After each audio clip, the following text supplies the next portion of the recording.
Hello, everyone. Welcome back to another Big Finish Fans. Today, I'm joined with Luke. Hello, everyone.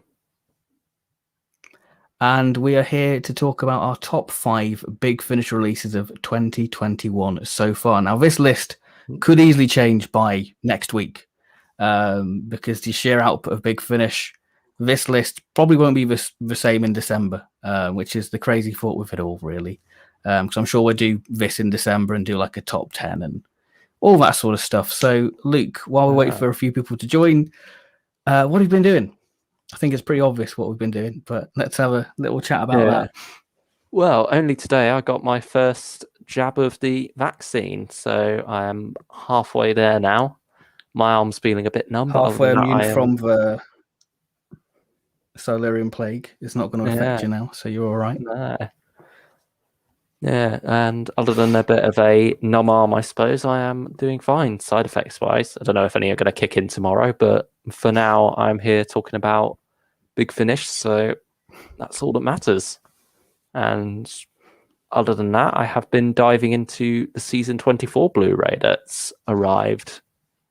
How about you? Yeah, because you had a bit of trouble. You had a bit of trouble with your season 24, didn't you? You had a bit of a scare. Yeah, I ordered it. I think you ordered it off Amazon too, didn't you? But you got yours. Yeah, I had Amazon. Yeah. Yeah, I went for Amazon as well. And then on the Monday when it was released, I got like an email around 10 o'clock or something saying, "Oh, I can't remember now, like being out of stock or something, or the delivery dates changed," and it was like 13th of July to 2nd of August. I was thinking, it's only season 24. I don't mind waiting a bit. And then suddenly they said, "Oh, we've got some stock now. It'll be coming Friday." Knock on the door Wednesday, and it's arrived. So that was a bit of a interesting saga with that, but I've opened it up now. I've dived into some behind the sofa, and I'm currently watching Delta and the Bannerman, the only story from that season I haven't seen before.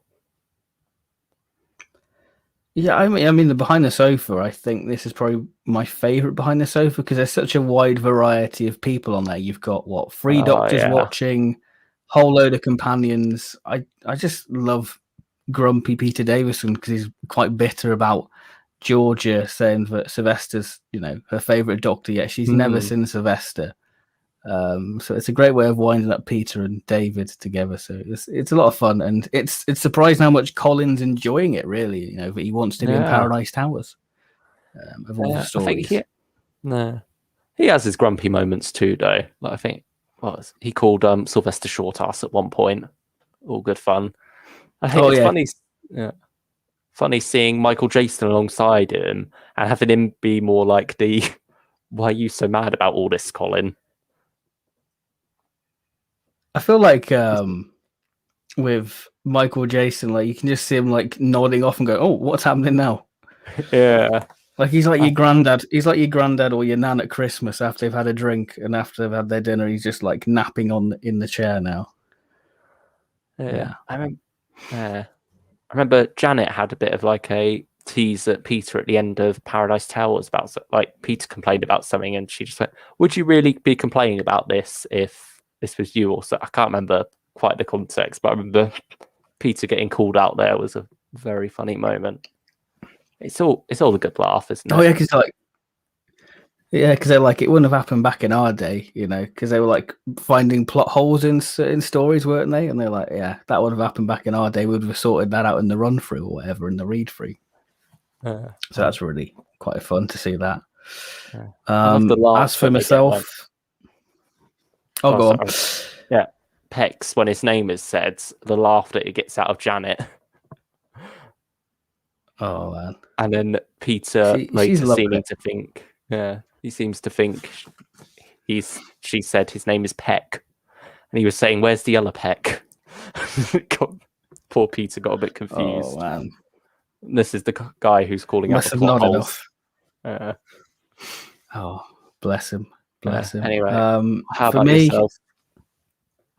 I've started to dive into the extended Time in the Rani, which the opening section is so, I wouldn't say different, but it's a bit more exciting because you basically get the TARDIS being chased by some disco lights.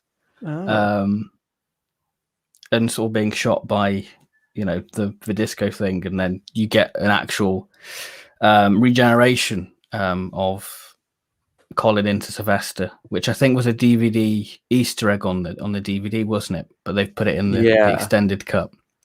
And I think you can watch that separately on the first disc.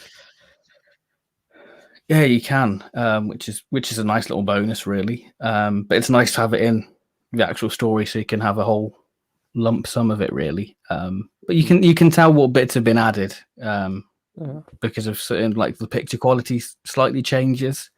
But it's only so far. I think Delta and the Bannerman's meant to be the longest extended cut. I think. I think one of the episodes 30 minutes. Oh wow! Whereas I know Time of the Ranis. Oh, go on.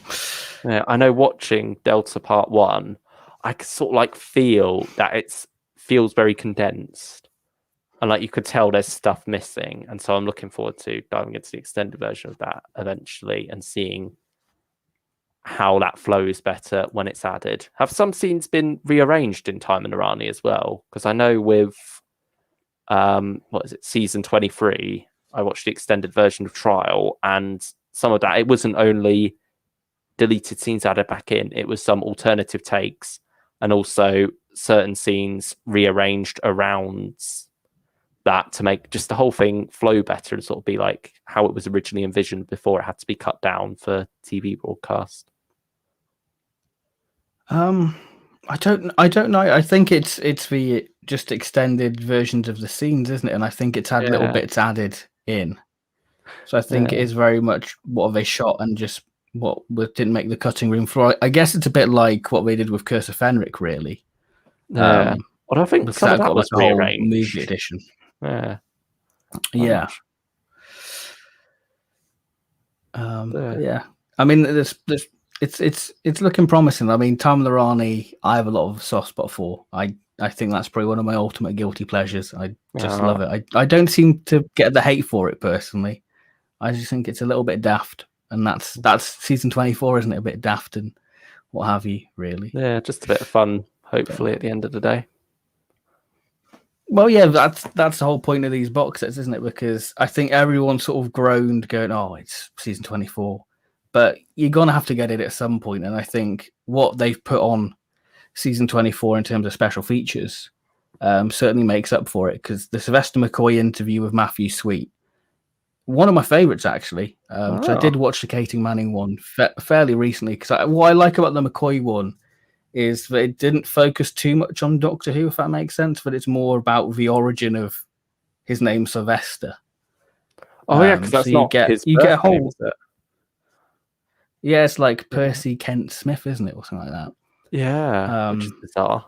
That's something I only found out recently. And you learn about like his family, that his mother went to like a mental asylum, his father died in World War II. It's pretty interesting stuff, really, to hear McCoy's backstory or whatever, really. So that's pretty exciting. But I look forward to diving into that. We do have a bit of it's definitely worth an hour of your life and your time to watch it, because it is an interesting one, really. Definitely is an interesting one. We do have a little bit of news to talk about, because we've had the Web of Fear animation, which I've seen Rob's put in the chat. What do you think of the Web of Fear animation? You a fan? Because you quite like the Web of Fear, and Troughton's your Doctor. So have you got any hot takes? Or in some shots, I actually don't mind it. I think it works very well in that it makes it much more dynamic. I think especially with Fury from the Deep, you get the feeling that it was quite rushed, and a lot of the time it's just these characters standing in a line. There's like no real depth to any of the shots. And so this web animation in the clip they gave us did a lot to help that, and did a lot to help like the character movements and things. So certain shots it works very well. But then, especially like when you get up close to the face and you see that side of things, you then see the downsides of it, and just how some of them look all right, some of them look like nightmare fuel.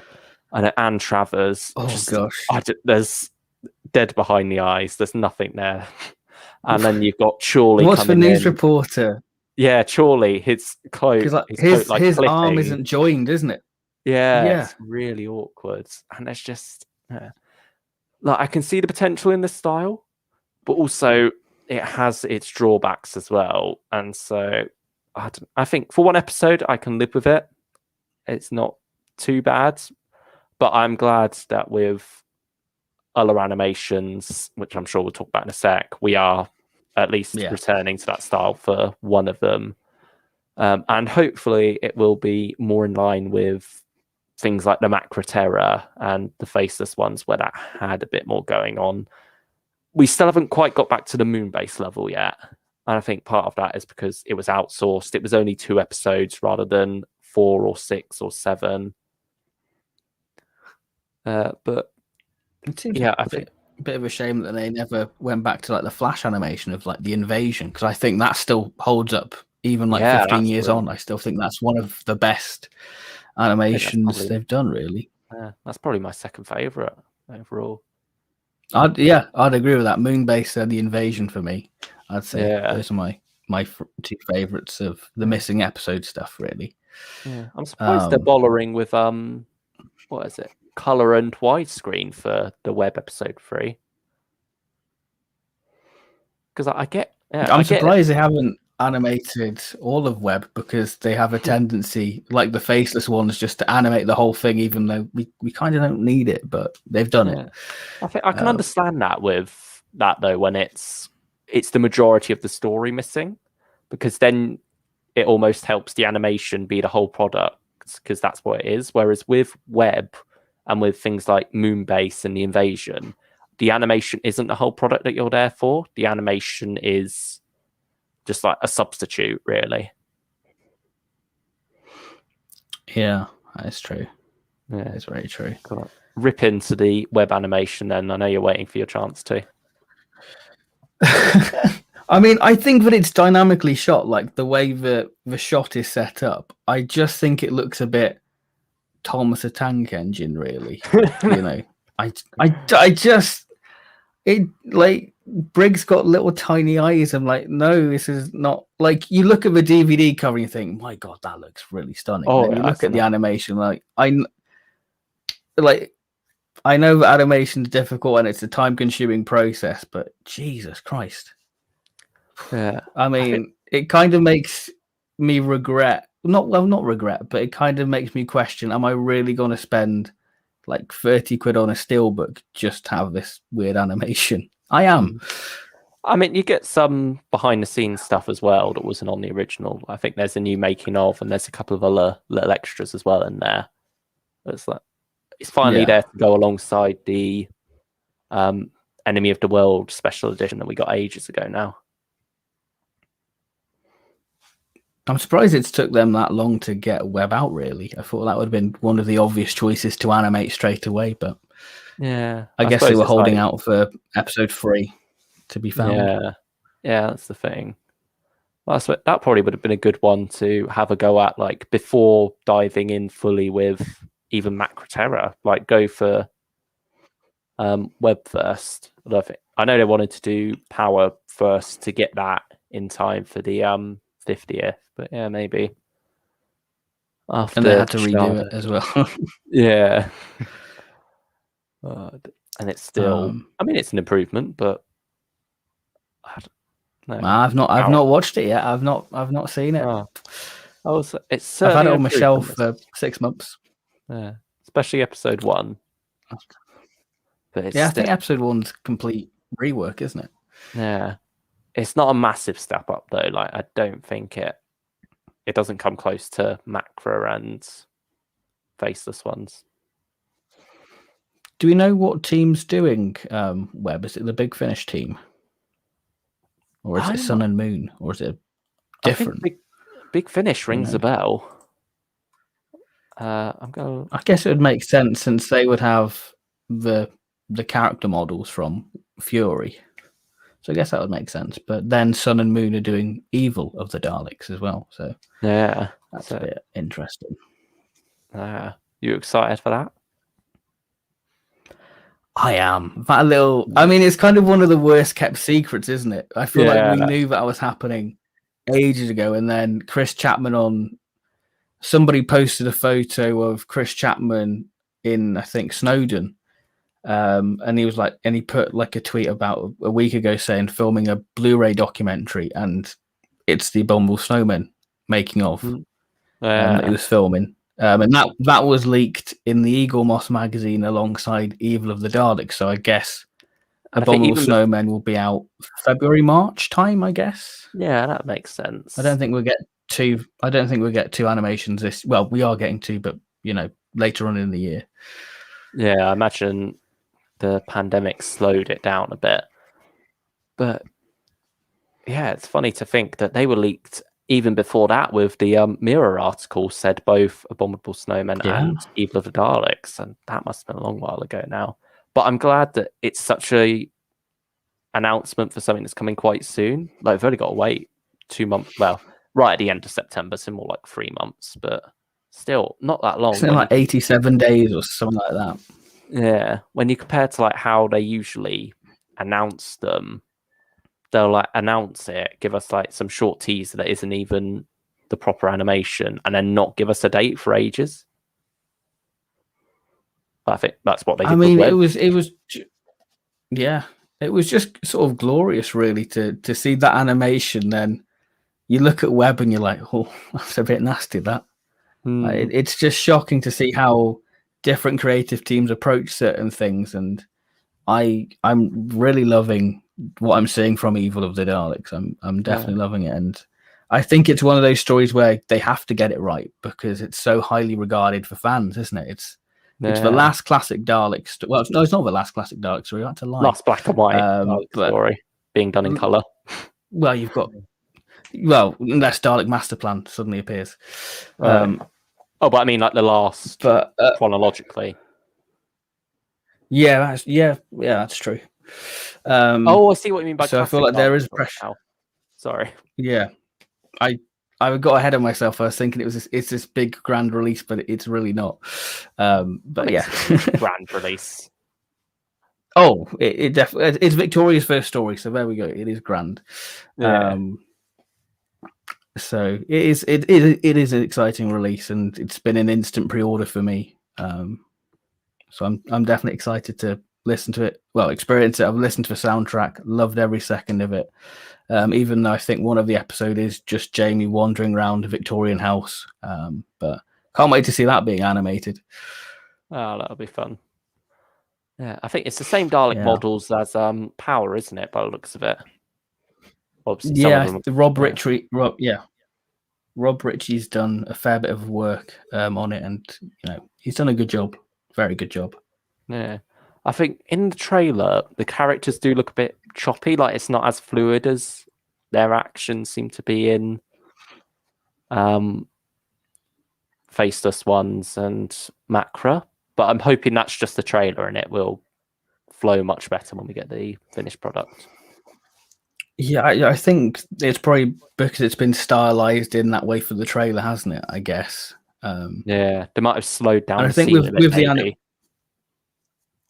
I think with the animations anyway, it takes you like a good episode to get into the style of the animation before you're fully immersed in it, if that makes sense. So, yeah, I think that's when you can properly judge it, when you're in the story with it all, really. Are you going to be going black and white or color for your first watch? See, I feel like with those releases, they're sort of made for color, aren't they? Yeah. Really? Like Macra Terror, I think that works way better as a colorful story because of the colony. It's all happy, aren't we all lovely? But there's a sinister terror, so I feel like Macra Terror works as a colorized story. But seeing the little clip we got in color of Evil of the Daleks and just seeing that throne room in color was wonderful. Yeah, I think. How about yourself? You seem to be quite a traditional black and white. There you go. I mean, I still haven't watched Macra in black and white, to be honest. I went for the color for that, but I think it depends with the existing episodes. Obviously, we've still got one of those. I think it's nice to do the black and white 4x3 animated episodes and then get the existing episodes slotted in there. Yeah, I think I might. It's going to come down to what I'm feeling on the day of release, really. But yeah, I think I'm leaning. Once you get a trailer, it'd be quite interesting. Yeah, I can rewatch the faceless ones now, and go into evil. Yeah, I'm oddly tempted to give just like Web episode 3 a watch on its own in color when I get it, and then properly dive into the whole story. Because I don't, there's no way I'd watch. I sound like such a purist here. It sounds really bad, but I don't feel like I could. Well, you've done yourself a hole now. Yeah, I don't feel like I could watch the rest of Web with the color episode slotted in the middle.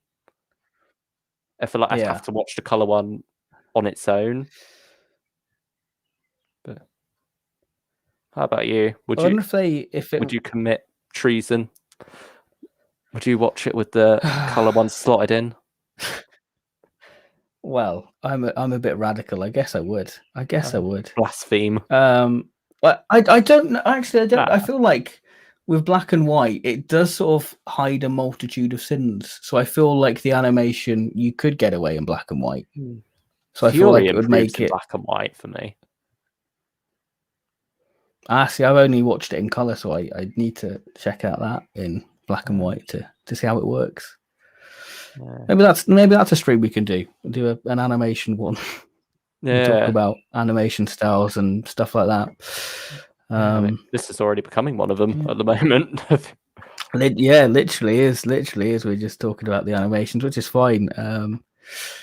What Rob said. As an animator, the 3D animation makes me want to die. 3D is deceivingly tricky to make work. They should stick to 2D as they've struck gold with the other style. That's true. That's very true. I feel like they're definitely coming into their own now. Yeah, I think they probably could master 3D with a couple of more attempts.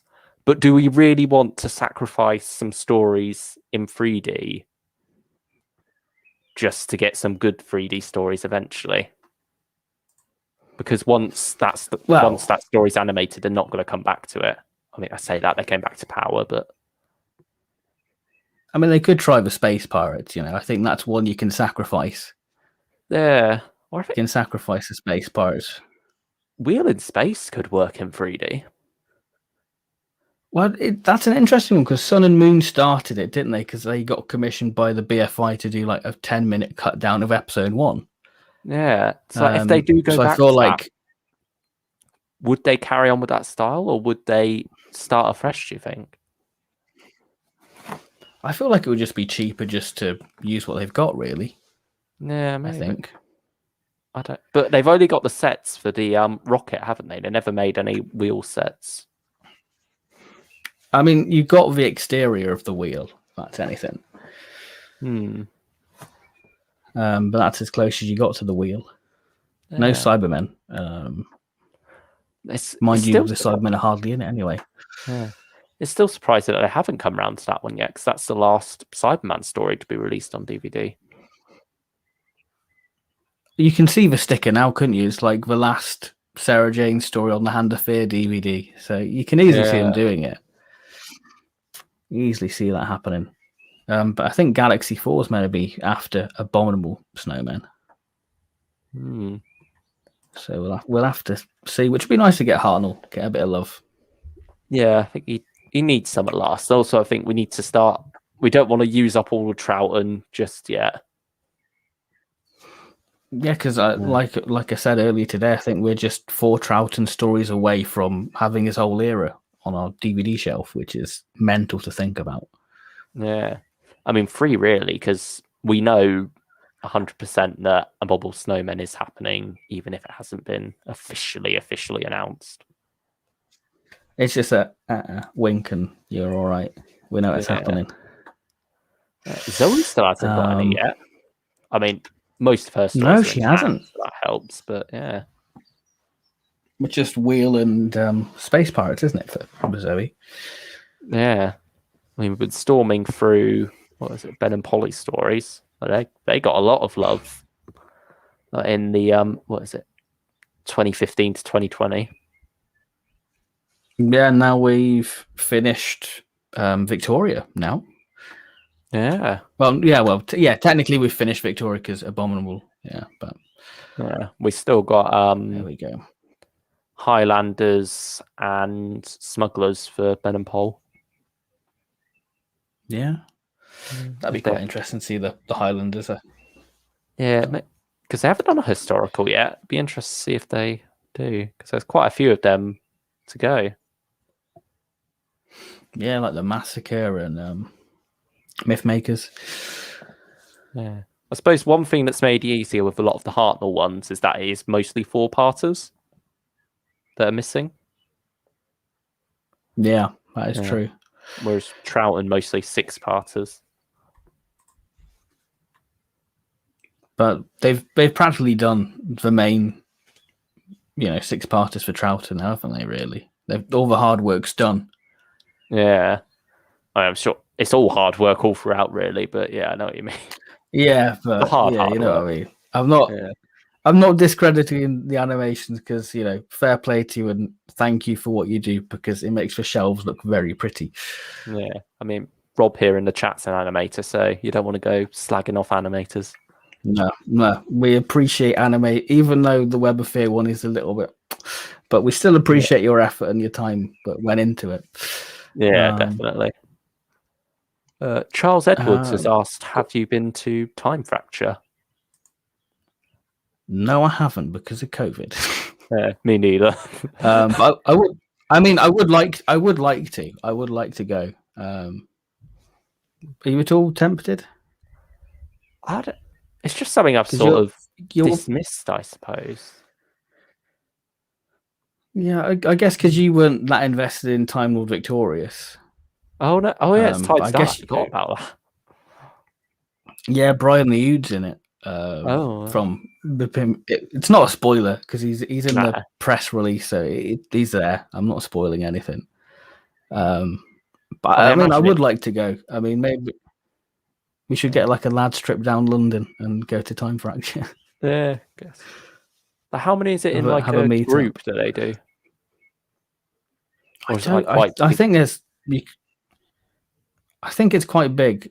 I think it's quite big because I saw pictures of like the queue, so I think you can get away with quite a big group of people. Yeah, it's not like an escape room where it's like 6 to 10. I think there's like 17 different stories, so I think there's plenty of room for different people to experience Time Fractures. So it's definitely one you can revisit. Yeah, maybe we'll get a group down there, get a vlog on the go. Why not? Once we get our COVID jabs, once I get mine done next week, we should be ready to go. Yeah, it's a good old London town. Yeah. Speaking of ready to go, do we want to start our lists now? I think we've exhausted all the news. Yes, I've given everyone less time. I mean, we've been half an hour going, and we're finally into the main topic, which is our top 5 releases of Big Finish of 2021 so far. Now, we did a live stream back in January discussing some of these releases, so it'd be quite interesting to see the releases, what we were looking forward to. Have they made it on the list? Because, like I said, this list could easily change by next week. If Dalek Universe 2 is released, it could make the list, and I think by December it'll be quite interesting to see how much of this list, this top 5, has stayed the same. I think we'll have to. So, do you want to start with your number 5? Yes, my number 5 is. Always got a drum roll. Oh, yeah, I've gone for Masterful at number 5 because I think I didn't expect that. To be honest, it was one where I was sort of like, I was looking through all the releases. I thought, okay, I've got my top 5 together. Here we are. And I remembered Masterful was a thing. And because that was like right at the start, that was January 2nd. And so I think it sort of slipped through the cracks a bit when I was thinking back on the year. Yeah. And I think also I'm sort of counting the deluxe edition as all one product because we've also got a couple of short trips there and Terror of the Master, which was a banger of a story, a nice little audio book. I say little, it's 3 hours prototype long. For the Yeah, it's the prototype for the new enhanced audio novels, which that's been released now. Scourge of a Cybermen, I should say. Yeah, I'm looking forward to diving into that. Yeah. But yeah, I've started diving into it, and as for it's a chunky one. Yeah, really. Like, it's 7 hours, isn't it? Even over. I mean, part 3 is an hour and a half, so I can see why the CD was not made. Yeah, it's understandable. Anyway, Masterful. Yeah, Masterful. I mean, you've got all these different masters coming together. You got McQueen back. That was a real joy to hear him again in the role. What's the young actor's name as the young master? Milo Parker. Is it Milo Parker? Yeah, he did a great job as well. As I say his debut, but it might be all we get of him. I mean, I hope not, but I could. We haven't heard anything since, but yeah, he was great. It was great exploring the character of the Master more. John Sim, obviously, there as well. It's got a lot going for it. It's a lot of fun. It's this epic tale. It's like the anti Day of the Doctor. We do have a Day of the Master as well, but this is more like the anti Day of the Doctor in a lot of ways. All of them coming together. All these different fun directions it's going off in. It doesn't quite tie up as nicely as I would have wanted it to. Some masters do get done bit dirty towards the end.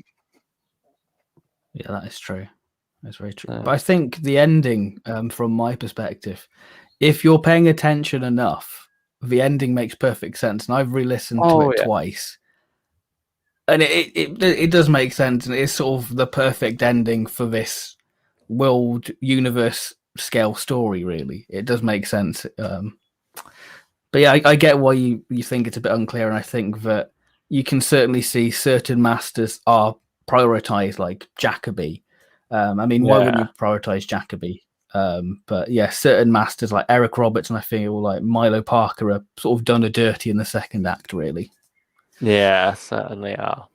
And it's a shame, but yeah, I think overall, I understand the ending. I think it does make sense now. Like on second listen, it certainly was a bit unclear on first, but at the same time, I feel like it's still a very sudden, like, oof of an ending. Like, you're thinking it needs some sort of scene after that, like an epilogue or something, just to give it a little bit more somehow. But nevertheless, I think the ride of it, just the journey, getting to that point, the fun I was having, the epic scale of it all these masters, all these different actors having such a good time with it, gets it number 5 on my list. And like we say, I mean, Terror of the Master as well, and the 2 audiobooks thrown in there too don't hurt. It is on my list as well. I had a lot of fun with it, like you. I really enjoyed the humor of it. I think that's one thing what I love about James Goss's writing, that he nails the balance of humor and a good story. You know, like the scenes between as well, isn't it? Oh God, yeah. I mean, I love the stuff between Mark Gatiss and Michelle Gomez. You know, let's go and breed the most horrible things. You know, I love that sort of stuff. Like, it's using Doctor Who quotes it's sort of poking fun at the show, really, and I like that. I know a lot of people probably aren't a fan of that. I think John Sim, this is his Big Finish debut. Fantastic. It's like he's never been away from the show at all. He's just right there. And you've got the lovely Joe. And I love that realization when the Master's like, oh, we're all the Master. I love that moment. It's a fantastic scene. Oh, that was brilliant. That's quite early on. Can't wait to hear more of her with Jacoby later on. That's definitely going to be on the list. The War Master Killing Time. That's definitely going to be on there. You got to love Jacoby. Let's be naughty. And Joe's just like, oh, yes, let's. Oh, gosh. Not something you would have got away with at the time, but I mean, just whole idea of Delgado just pushing Joe into like a time thing and just like, I can't be asked. You can deal with that. I love that. I like that to be a Third Doctor Adventures, just to have Joe yeeted off to visit the Masters. It's a nice chameleons way to used involve him. effectively. Yeah, it is a very nice way. It's sort of a wink and nod, but he's always like a wily one. I like that. I like how they sort of honoured Delgado in that regard to it. And then Michelle Gomez, Missy, doing like her quai quad little gag. Oh, it's something that the callback to the demons, just like the callbacks to all these different master stories, even if it doesn't always, it's very wink at the audience and unashamedly so, but it's a lot of fun. Well, if you are familiar with the master stories, then you are going to get a massive kick out of this release. And I think that's why a lot of us enjoyed it. Really, you've got the lovely Jeffrey, not Jeff. Yeah, is it Jeffrey? Yeah. Oh, no, Jeremy. Jeffrey Beavers. Jeremy, that's it. Yeah, he pretends to be like Jeremy. Yeah. Would you believe Jeremy? Yeah. I love the stuff with Kitty and then Eric Roberts doing the dirty, going, "She'll love you for who you are," and doesn't quite work out. There's a lot of stuff left up to interpretation there as well. Oh yeah, definitely. And it's very much, it's all about like the inevitability of the self-destructive nature of the master, really, isn't it? It's just so much fun to be had throughout. Especially sort of the McQueen versus Milo Parker's master on the refugee colony ship. That was quite dark, using the colonists as batteries. That's quite grim in itself, and just that whole those two masters just rebelling against each other. Fantastic stuff, really fantastic. Yeah, and then we were talking about Delgado earlier, and he certainly has a little bit of a role to play in the main Masterful story. But where the real celebration of his master comes is Terror of the Master, which is such a lovely audiobook. So it's quite a lot of different Pertwee stories all merged into one, isn't it? But it's still got its own quality to it as well. Yeah, it's definitely a love letter to 70s Who, isn't it? Because the start's very sort of Mind of Evil season 7-esque, isn't it? With that sort of gritty feel to it, that gritty start. The whole idea of the third Doctor being at BBC Studios and just saying Bruce Forsyth, and it just feels wonderfully 70s. And the car chase with Bessie and the motorbikes, you wouldn't think would work in prose, but I tell you what, John Coleshaw, we've praised him a lot on this. Big Finish fans. He is the master of audiobooks, and he just nails that, and you just get goosebumps listening to it. And I think that he does a fantastic job voicing all the characters. And hats off to him. It's a wonderful, wonderful story. The Scabbus as well, like the main monster of it. So like this crackling monstrosity. I could just imagine if that was done at the time, it being done in the same technique they used for the creature in the Three Doctors. For Three Doctors. Yeah, it's got that same quality to it. Yeah. There's sort of the Geiger counter going off in the background. It's really good stuff. I do like that. So yeah, I think that's what makes Masterful go on the list, because it is that whole package you get of the exclusive audiobook, and you get the short trips as well, which is a really nice little thing to include in a good celebration of the Master as a character, really, and the era he came from. Yeah, I think there are a good couple of short trips, especially the switching. I think that perfectly sums up the Third Doctor era in a lot of ways, especially with the Master. It's a very different story from the era as a whole, but at the same time, it fits snugly in there.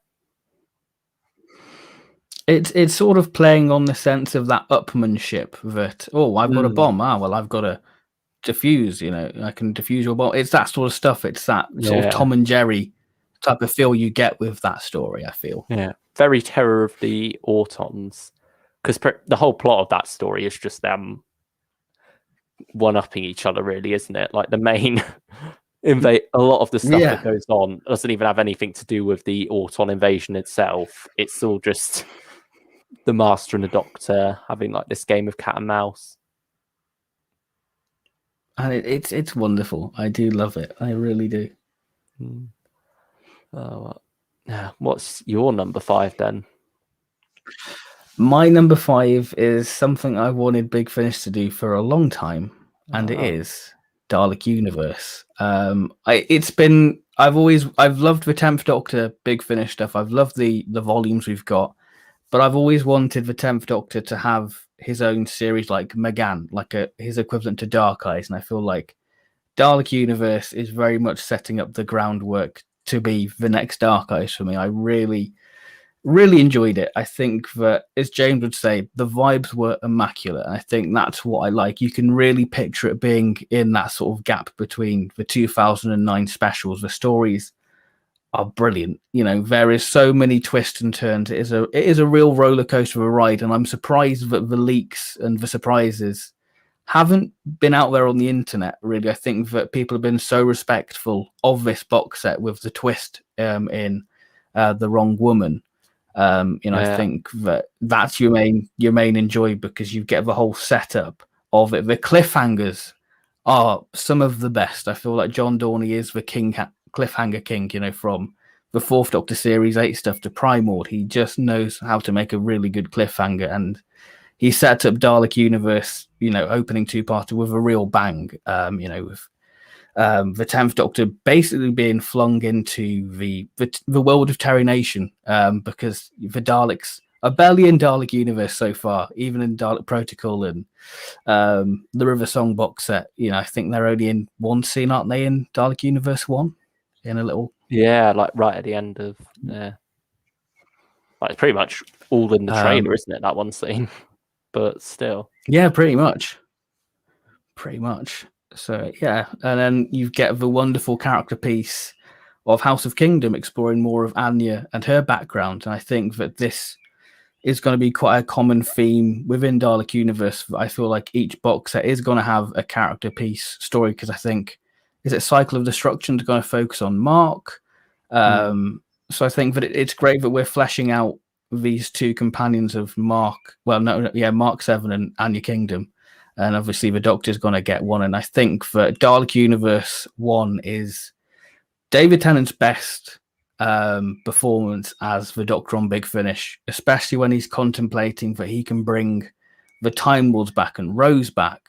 It's just a real beautiful scene, and there's such an emotional weight and charge to the scenes what are within this box set, what just feels wonderfully authentic to the Russell T Davies era. So that's why that is number 5 for me. Yeah, I will admit it is coming up further on my list as well. Okay. Yeah, so I really did dig do you want to say? It's a lot of fun to just dive in and listen to, really. I think I certainly have some flaws I could pick in it, and I've listened to it twice, and certainly I felt the same flaws I picked up on, but for whatever reason it just bothered me less on second listen. I was just able to enjoy it that much more, and yeah, having a second listen to it really did help me get into it more, enjoy it more, and really get hyped for Dalek Universe 2 later this month. So yeah, it's just a fun ride, really, isn't it? Especially, I think that's the thing. It's just the ride of it. It's just a roller coaster of, this is what the Russell T Davies era. You feel like you are running with the 10th Doctor, because it's just so full of energy, and I think you can't help but smile with it, really. Yeah, and it's got a lot of that RTD scale stuff, like you would talk about some of the cliffhangers, and I think one of them feels very RTD, very much something he would have done. The first one, definitely. Yeah. There's just yeah, I can't wait to hear more of this saga, go into Dalek Universe 2 and then eventually 3, just see where it all goes. So yeah, well, we'll reveal exactly what placement that has shortly, but yeah, I really did dig this story, and it's the era we grew up with, isn't it? Yeah, I think it's perfect. I think that's what makes it. Oh, go on. It's almost perfect for us, because we both grew up watching David Tennant as the current Doctor, our Doctor, while we were younger, but we were also invested in Classic Who. Like, certainly, I think you even more so than me. I was made more just Dalek and Cyberman stories, but I think it's blending those two worlds of what we grew up with into this one fun package. It really is that sort of love letter to, I guess, the RTD kids, isn't it? Really, it's like, well, you've dived into Big Finish now, so we're gonna give you what you want, and it's David Tennant's first full series since 2009. You know, so like what, 10 years? Yeah. So it's a wonderful thing, and I guess nostalgia may play a part within this box set because I can't help but feel a little bit naturally biased with the David Tennant stuff because, like you say, he was the face of our childhood. So I feel like there is a natural bias of, oh, let's be transported back to being a 10-year-old, and I think that's what this box set does really, because it just gives me, you know, the nice warm feeling of, oh, that's childhood. Yeah, it's just one of those things that I couldn't leave off a top 5 because just even if I feel like there may be some better episodes or stories, I enjoyed this one more for what it was, and it would feel wrong not to include it, especially having the vinyl as well, getting to stick that on and listen you just to go it. all out, Yeah. I think that just adds to the experience and makes it that much more thrilling. Definitely. It is a good one. It's definitely worthy to be on the top 5. And should we move on to number 4 then? Yeah. Would you like to go first this time? Yeah, can do. I mean, I don't think you've listened to this one yet, and I am going to say the War Doctor Begins, Forged in Fire. I think that this is essential listening. Personally, I think that it is definitely essential because it deals with a post-regeneration story for the War Doctor. I think that Jonathan Carley does such an amazing job within it. Just that clip we got when it was first announced, that box set, I was instantly sold. He really nails John Hurt, and you can really see that Ewan McGregor, Alex Guinness comparison within this box set, really. But as in for the first story, I think it's Light the Flame. Wonderful exploration of the sisterhood of Khan and sort of dealing with the Time Lord politics within it. It's a really interesting one, and the dynamic between the War Doctor and Rasmus is lovely because normally the War Doctor is very short-tempered with Time Lords, but it's nice to see that he has a sort of a common bond with Rasmus, but that's followed on from the Eighth Doctor stuff, the Eighth Doctor Time War stuff, and I like Ravenous. I think he's a character he's a good character. I do love him. Appearances so far. So, you know, I think that's why it's sort of essential listening, because it is a post-regeneration story. So it's sort of a box set story in that sense, but it's one to put with your twin dilemmas and your spearhead from spaces, really. So I think that's why it's quite an important story, and I think that's what kind of made me put it on this list because of that significant. And obviously, to praise the talents of Jonathan Carley, then you have the second story, I think Lionheart, which brings back the Farrells from Warrior's Gate. You know, a great monster to bring back into a Time War story because they're time sensitive. And that story, though is the weakest of the box set, it deals with the morality of the War Doctor. It makes you question that, he's very much not the Doctor, but there is still an element of the Doctor. And I think going back to Light the Flame, how the War Doctor speaks of himself very different to the previous incarnations, that I think he says like he could sense like his other incarnations turning his back away in shame of him for what he's become, which I think is wonderful. So I think Matt Fitton really does characterize that change of nature within the Doctor. But I think my favorite of the box set was the Shadow Squadron. That's a really good story by Andrew Smith. It's quite a timey-wimey story, as you would expect for a Time War story. It's very cleverly plotted with sort of the big twist in the grand final 10 minutes of the story. You have a great new Dalek design within it, which I hope B&M can do at some point, because that'd be fantastic. And the whole idea of the Shadow Squadron is so fantastic, and I don't really want to spoil it because it's part of the fun of that story and the whole mystery of it, what the Shadow Squadron is. So yeah, I think that's why that's number 4 for me, because I just want to praise it, because I feel like it's one of those box sets what people have been on the fence. You know, how can you recast Sir John Hurt? And Big Finish have definitely proven that you can, and these are 3 wonderful stories, and arguably some of the better War Doctor stuff Big Finish have done. That's good to hear, because what I was more on the fence about wasn't Jonathan Carley himself. Like, from what I listened to the 10-minute extracts that they put out, listen to that preview clip they put out straight away, and I feel like I've always been sold on him as the War Doctor. I've always been quite happy for Big Finish in their recastings. I've never jumped, certainly not more recently, never jumped the gun on any of them. It's just a matter of they've earned my trust now with the recastings they do. We've been very supportive of them, really. Yeah, certainly. Yeah, we've pretty much been there from day one with them. Yeah, and I think that Alec Guinness, Ewan McGregor comparison was a great way to sell more people on the idea of this younger War Doctor getting this different, earlier interpretation of the character. Yeah, so I never had a problem with that. That wasn't what had me on the fence. It was more, for a while, the quality of the stories themselves, because Time War as a whole, like the original War Doctor set, sort of lost me after a while. I wasn't really engaging with them. I didn't think the stories were as good as they could be. And so that just sort of lost me a bit. And the 8th Doctor Time War stuff hasn't been my favourite either. And so it's only really been the War Master that continuously hits the nail on the head as being great Time War content. So that was sort of what I was wary of going into The War Doctor Begins, just because of Big Finish's track record with the Time War so far. I wasn't sure about it, and I wasn't sure I wanted to dive into yet another series. Part of what got me to go for it in the end, I have bought it, I just haven't listened to any of it yet beyond the first 10 minutes that they put out free of Light the Flame. So yeah, I will be getting around to it, and I think certainly you've got me even more excited hearing you praise this box set just then and getting it 4th place.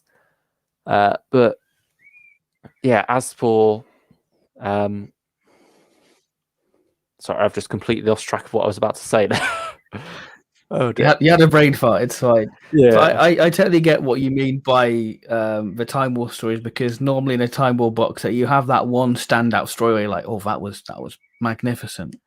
You know, like Palindrome, stuff like that, really, or Echoes of War or something like that. But I think when you've finished War Doctor Begins, which is totally fine, because you know we've all sort of had that with Big Fish, but we still pick it up because we want to see how the story ends, you know. But with War Doctor Begins, it did make me want to revisit the John Hurt stuff, and I've re-listened to Only the Monstrous, and you realise how right they got the War Doctor. You know, I think that it is a wonderful box set, and I think that's definitely got me. You know, I definitely want to carry on with the War Doctor stuff now, because I think I'm in such a buzz of War Doctor Begins now. I think that it is a good little one to revisit, because it definitely puts you in that mindset of, I want to experience more of this character. Oh, that's good to hear. Yeah, I think I remember what I was going to say. That was about. There we go. I know there is going to be something like, it's either going to be the 2nd box set, the 3rd box set. Something's going to come along that's going to hook me. Like they're going to get the War Master in there or something else. There's going to be something that's going to make me go, okay, I want this series now. So I thought I might as well get ahead of that, get War Doctor Begins Forged in Fire now. And then, then when that comes along, whatever it happens to be, I'll be ready for it later on down the line. Yeah, definitely worth looking into. Definitely worth looking into, just for the artwork alone, because I love the cover art for it. It just feels very unique when you put it against, you know, the other Big Finish covers. So I think that's why this release sort of does stand out on its own. It is very much its own entity. much like the War Doctor's character itself, really. So I think it fits that well. Yeah, like he's the only Doctor on the Big Finish website that doesn't have the ex-Doctor adventures. He's literally just called the War Doctor, his range. Yeah, pretty much. It'd be a bit weird, wouldn't it? War Doctor adventures. It just doesn't. Yeah, it just seems a bit too jolly. Yeah, really. Adventures are meant to be fun. Wars aren't meant to be fun. Yeah, definitely not fun in that. But yeah, no. I mean, I'm pretty sure there's a magazine or comic series or something called Star Wars Adventures, but that's different. That probably is a thing. That definitely is a thing, probably. But yeah, do you want to do your number 4? Yeah, I think it's one that I'm almost certain is going to be somewhere on your list as well.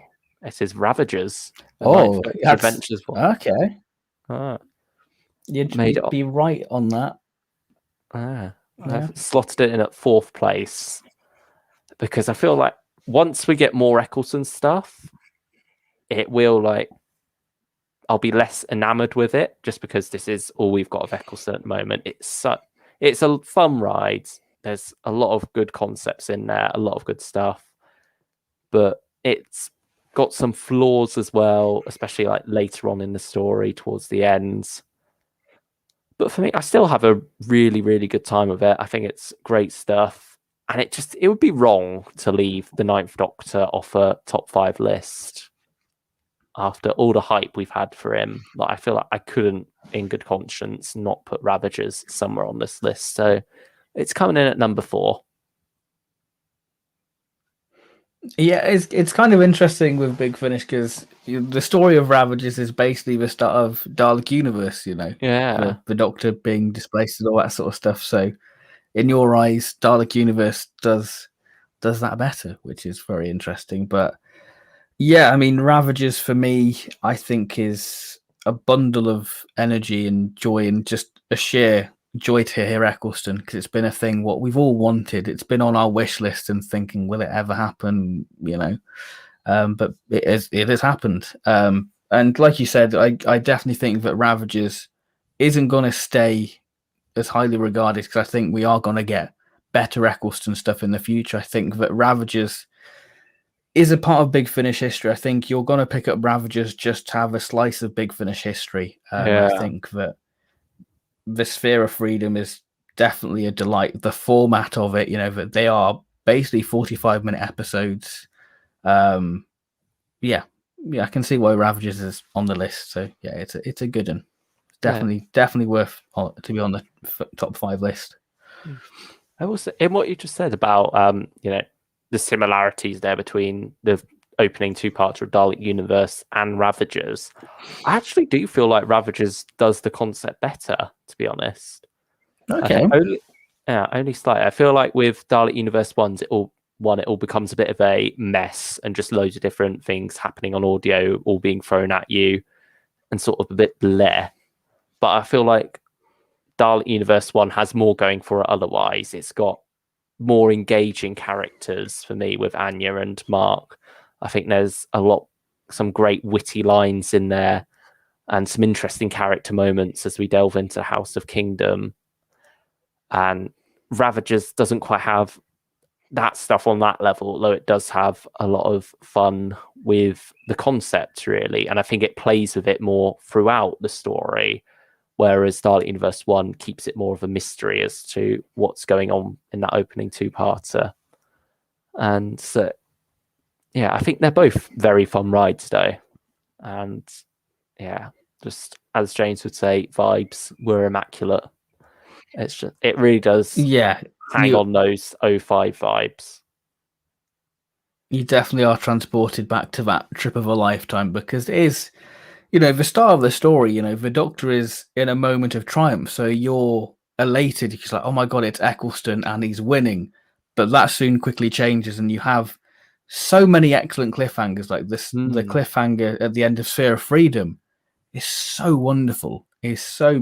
I love it. I think that, again, the cliffhangers are vibes immaculate for it, really. Yeah, it really is. And I think the other thing, Dalek Universe, it's got 2 and 3 coming, whereas Ravagers is its own self-contained thing. And so I think what gets Dalek Universe higher is my excitement for that going forwards. Whereas Ravagers, there is a lot of great moments in there, a lot of great stuff for Eccleston to get his teeth into. It's just wonderful hearing him again, isn't it? Wonderful hearing him back in the role, and obviously having quite a good time recording as well.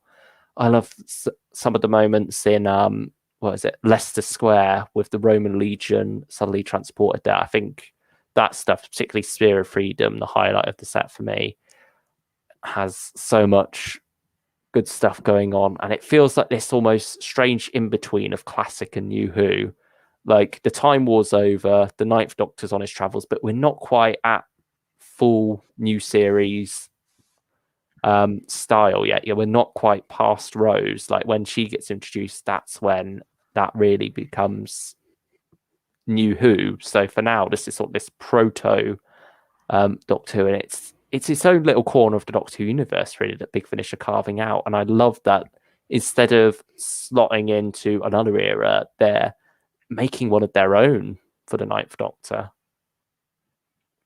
I think that's part of the charm with what Big Finish have done with every Doctor, really. They've put their own spin on each Doctor, and I think that the Ninth and 10th Doctor are finally getting that. I mean, I keep going on about Dalek Universe, but Dalek Universe is Big Finish putting their own spin on the 10th Doctor, and the Ninth Doctor Adventures is them going, well, pre-Rose, this is our time to shine with the Ninth Doctor. So definitely can agree with that. Yeah, I think so far a lot of the 10th Doctor sets have more been like RTD style, particularly Volume 1 and 2. They're very much trying to capture that essence. Whereas now with Dalek Universe, 10th Doctor and River Song, and with Ravagers and the upcoming 9th Doctor sets, they feel like they're doing something a bit different. And I think, when you look back at what Big Finish did in the early days with the 5th, 6th, and 7th Doctor, they never really tried to recapture the feel of their eras, did they? Maybe it's because the nostalgia wasn't quite there at the time, but they sort of instantly took them in their own direction and did things which are very recognisably Doctor Who, still kept them to be their Doctors, but weren't like recreations of the eras like we now get with the 3rd Doctor and such. I guess it's because there was no new Doctor Who in when Big Finish started the Doctor Who stuff, so they had to put their own flavour of Doctor Who straight from the off. Even when they got Paul McGann, they started to put him in a new direction straight away. So they've always had a way of making and carving a new style for a Doctor right from the start. So it's good that the new series Doctors are finally getting that treatment. Yeah, that's very true. I think Ravagers. Yeah, just a good time, isn't it? Yeah, it's a good one. I think if you haven't experienced it, check it out, because it's vibes immaculate, and I think that's the best way to describe it, because it's just a wonderful little treat, really.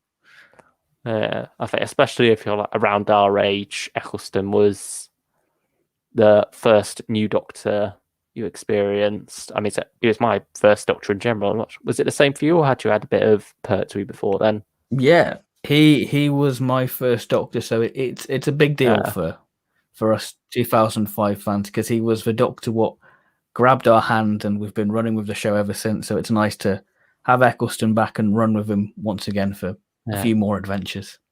Especially because he only did those 13 episodes. We didn't think we ever would hear him again. Like, him getting on Big Finish was such a shock. It's like, wow, they actually got him. He actually wants to come back to this character and is having fun doing it now. And he really is praising the quality of the scripts. And so, there's no way you can leave his first Big Finish adventure off the top 5 list after all that hype going up to it. And I think it does deliver, to be fair to it. It's not the best story, but it delivers on what it needs to be.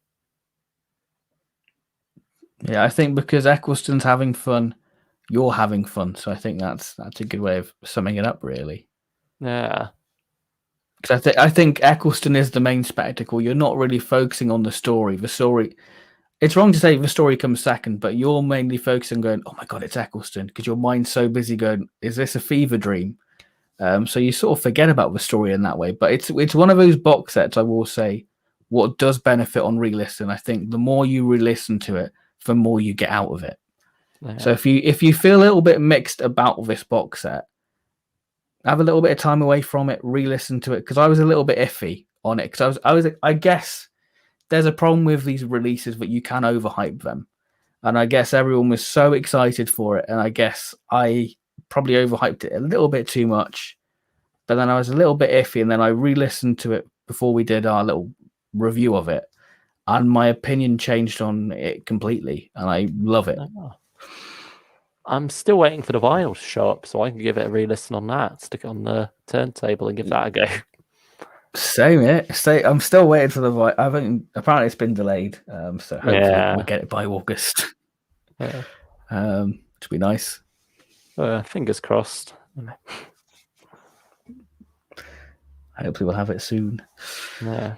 So, yeah, I'm just going to cut in now with my third space, just because it's one we've talked about already. It is Dalek Universe 1.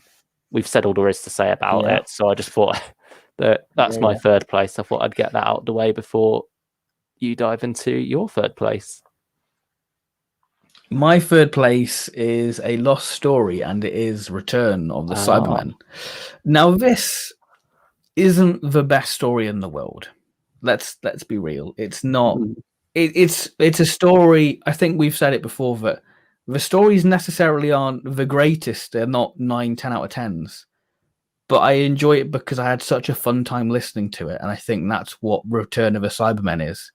It's a curiosity release. It's an oddity, and I think that's why you want to experience it, because it's that what if Return of the Cybermen was in season 12, because there are elements what are very similar to Revenge of the Cybermen, like Nerva Beacon and Sarah being infected by the plague, but there are radical changes within it. The Cybermen are very 1960s-esque. They're hiding in the shadows. The reveal is very Moonbase-esque, and I love that. It is the Moonbase meets Revenge of the Cybermen. And it's a nice little curiosity release to get used to Sadie Miller and Christopher Naylor, playing Sarah Jane and Harry Sullivan, who I have to say are magnificent. They are brilliant. Just that whole scene of them arriving on Nerva and having that little dinner scene is beautiful. I love that. It just shows the whole camaraderie between that TARDIS team. It's beautiful, and it's such a quick story as well, because it's 25 minutes, 21 minutes. I think the longest episode's 27 minutes, so it just flows by really quickly. So I think that's why it's on this list, because I had such a fun time listening to it, and I finished it within a day, which is very rare for me with Big Finish. But I will say that part 3 is a little bit weak when it introduces the aliens, the mining, the Vogons, but they're not Vogons. I think that's the weaker element within this story. Yeah, they're very much the rest of it hardly in it, aren't they? Yeah. I think you were saying about Ravagers being a piece of Big Finish history. This is a piece of Doctor Who history in a way as a whole. Something that was written and then never made it to screen, but in a different way, because it was heavily rewritten. And so it's not like those other lost stories. It is something that we have seen before, but not in this form, not as this much more 60s style. And so just like that as a piece of Doctor Who history, I think that grabs us a lot more and just has our curiosity piqued. Definitely. I think that's why you've got to try it out, because it is a good story. Quite a mixed review one, but I enjoyed it because it is a slice of history, like you say. Yeah, it's something. If you're looking for a good Cyberman story, like a proper good one that really does something new with them or does something exciting with them, this isn't necessarily the one to go for. If you're more into like the Doctor Who history, you enjoy all those behind the scenes stuff, learning more about that, look at it through that lens, look at it through as a piece of history, rather than looking at it as a product of modern times, I suppose. Oh, definitely, because Sarah is hardly in it, really. Yeah. She's not in episode 2 at all because she has got the plague. But you can't really knock it because that's the way it would have been in the show, Yeah. Like, I think with most Big Finish, even most Lost Stories, their aim is to make the best story possible. Not with this, and that's not me taking anything away from the team who made this. Their aim wasn't to make the best story possible. Their aim was to make something authentic to the time, warts and all, and it achieves that brilliantly. And so I cannot praise them enough for that. I just have a weird obsession with 1970s Cybermen stories because they're so rare. That's what excites me. Like Current of Logic, I absolutely adore. And Return of the Cybermen is in the same ballpark for me because I love it. And I think that's why I'm very excited for Scourge of the Cybermen because it's, again, a 70s Cyberman story. Yeah.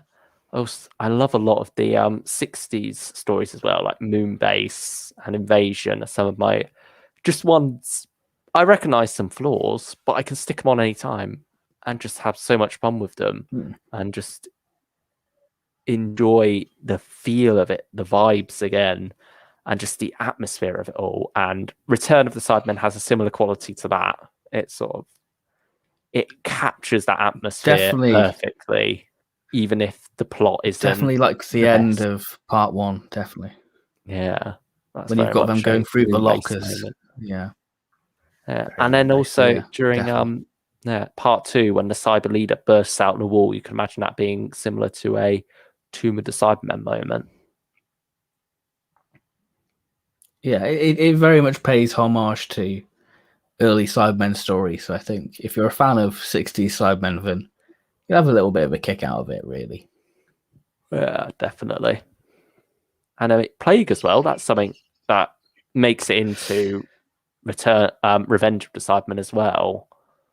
But it's also a strong part of the Moonbase too. It's like these recurring elements that Jerry Davis reused for the story.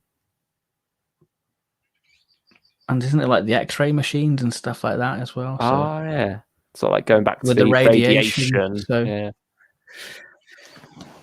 So yeah, it's sort of, I wouldn't say a love letter to 60s Cybermen, but it has elements from 60s Cybermen stories what makes you go, oh, that's a nice little callback. Yeah, you can sort of see, because it's been said a lot about this story by Nick Briggs and such, that this very much was Jerry Davis thinking Doctor Who was still like it was in the 60s when he wrote this. Yeah, it does have 60s sensibilities, I guess. Yeah. I mean, you can easily imagine like the stuff with the 4th Doctor and Harry being the 2nd Doctor and Jamie. Like, I think there's even a similar moment to, I've mentioned it before with Tomb of the Cybermen, but even like the ropes as well. There's sort of like a similar jocular moment between those two as they do that. I like having those two together and like that buddy relationship of them. It's great hearing more of that. It really showed that dynamic when they're searching for the other Cybermen on the ship, isn't it? It is that lovely moment where they're checking like the reactor and stuff like that. It is wonderful because I think John Dorney has captured that TARDIS team beautifully. It's similar to the opening of Ark in Space, isn't it? With where that's the 4th Doctor and Harry paired up for quite a bit of it and just having a good time together. Yeah, while Sarah is out of it asleep. Yeah, that makes sense. It's the same, isn't it? Pretty much, yeah. I can't wait for some more Harry stuff, though, especially. I think Christopher Naylor I think that's what's making me want to it. get Unit Nemesis here. Yeah, that's going to be interesting. So I just enjoyed it. So I just enjoyed him. Did a good job. Should we move on to your number 2, number 3, number 2? Yeah, my number 3 was Dalek Universe 1. Dalek Universe, wasn't it? Yeah. I'm sure everyone is bored of hearing about, so yeah, we'll just leave that as good spot number 3. It's very good. Yeah, my number 2 is The Blazing Hour, Fifth Doctor and Turlough main range story. I can say that's my number 2 as well. There we go. I thought it might be. So, yeah, that's number 2 for me. So, take it away with The Blazing Hour. I mean, it's pretty much the Chernobyl incident in space. Oh, yeah. Isn't it? And you have these... I think it is such a social commentary on society now, isn't it? Yeah, it really is. The whole government going, can we afford it? It's such a prevalent story in a pandemic world. And I think that's what resonates with me because I love social commentary in Doctor Who. I think that's why this story struck a chord. So yeah, carry on. Yeah, it's great stuff with the social commentary there. You have a lot of characters who are just like, well, yes, obviously saving all these lives is important, but what's the cheapest way we can go about it? Is there any corners we can cut here? And there's a lot of that stuff. It's very much picking holes in capitalism without being as full on as something like Oxygen was, where it's it's a fun story, but not in the fun sense, I would say, because it is very dark at times. It is very much a disaster story, and it's just about trying to save as many lives as possible, really. Like, the disaster has happened. There's nothing they can do to prevent that. It's just holding it back.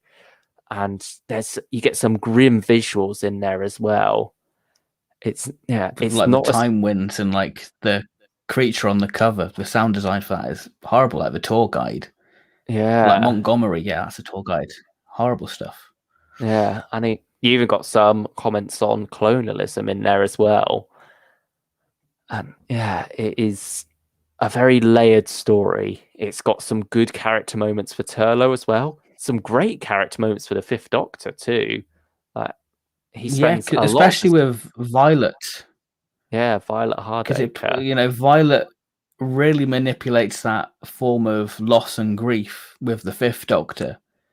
Because there is moments within this story where the Fifth Doctor thinks Turlough's dead, so he's willing to self-sacrifice himself, which I guess is a nice way to link into his arc with Kaiser Androzani, with that sort of self-sacrificing.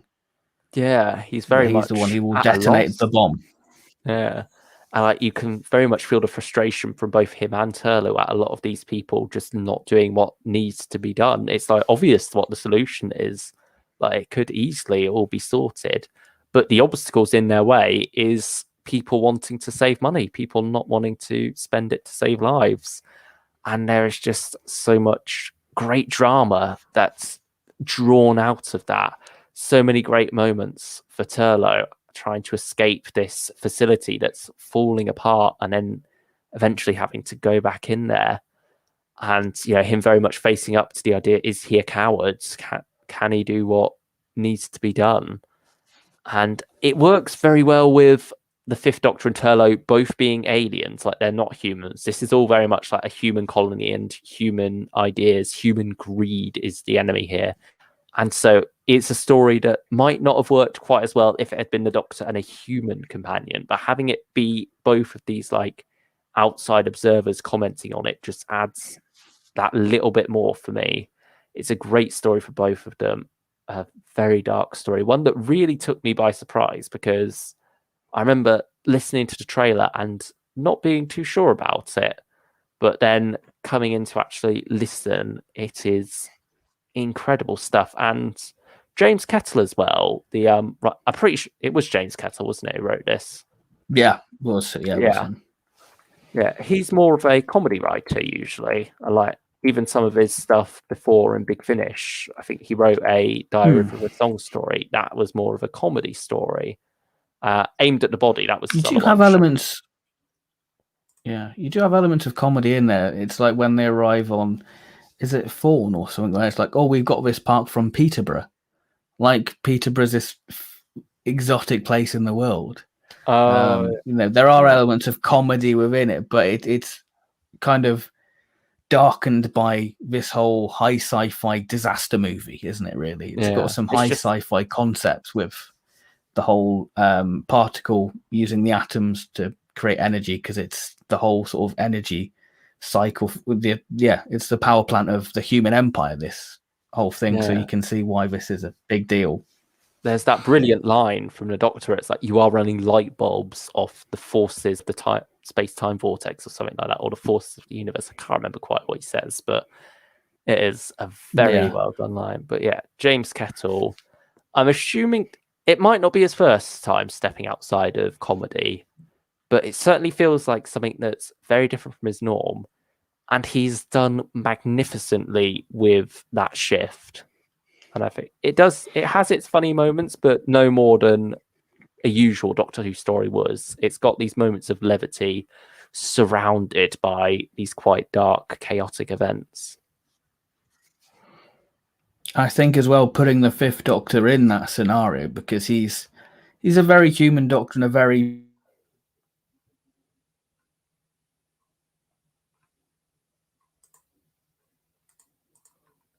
Ooh.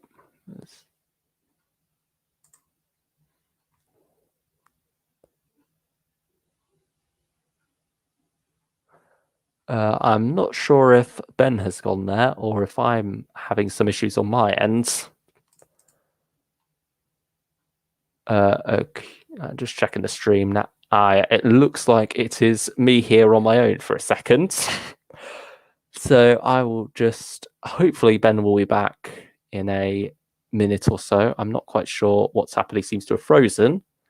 Obviously, some time distortions are happening around him. The time winds have got him currently, and he has been slowed down for a while.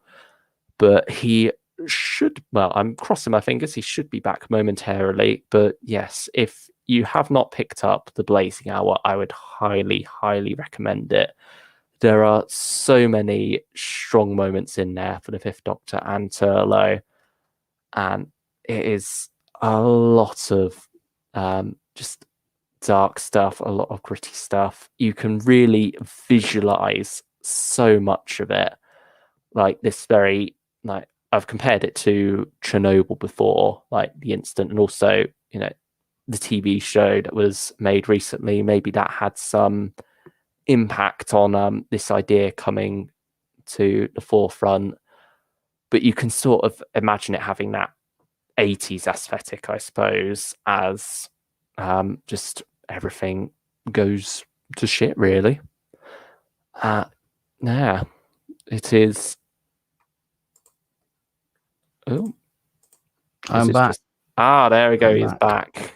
I tried my best. I lost my internet. Sorry. No. Where were we? I think we were sort of like just getting to the end of The Blazing Hour, and I was just thinking, yeah, I've said all I can to say about this, but I don't want to reveal number one without you. So yeah, I rambled. Blazing Hour. It's fine. The Fifth Doctor, like I was saying before, I was really interrupted because the power of I'm using light bulbs off the time vortex and all that sort of stuff to power this stream. The Fifth Doctor works in the most bleak and dire situations. That's why Caves Randrasani is highly regarded, because you're putting in a very passive Doctor in the situation, and I think that's why it works, because you really get to see how the Fifth Doctor's mind works in those situations. So yeah, Blazing Hour definitely deserves to be on this list. Shall we do some honourable mentions now before we? Yes, let's do some honourable mentions. I think. Let us do some honourable mentions.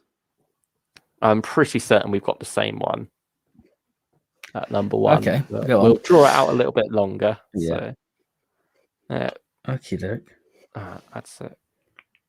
My first honourable mention, I'll get out of the way quickly, is Return of the Cybermen. We've already talked about. Okay. Yeah. I mentioned earlier when I was talking about Masterful that I thought I got my list sorted out, and then I remembered that was a thing, and so I had to like rejig it a bit. And unfortunately, Masterful knocks Return of the Cybermen off my list. But yeah, like we said, it's this curiosity piece. It's a lot of fun.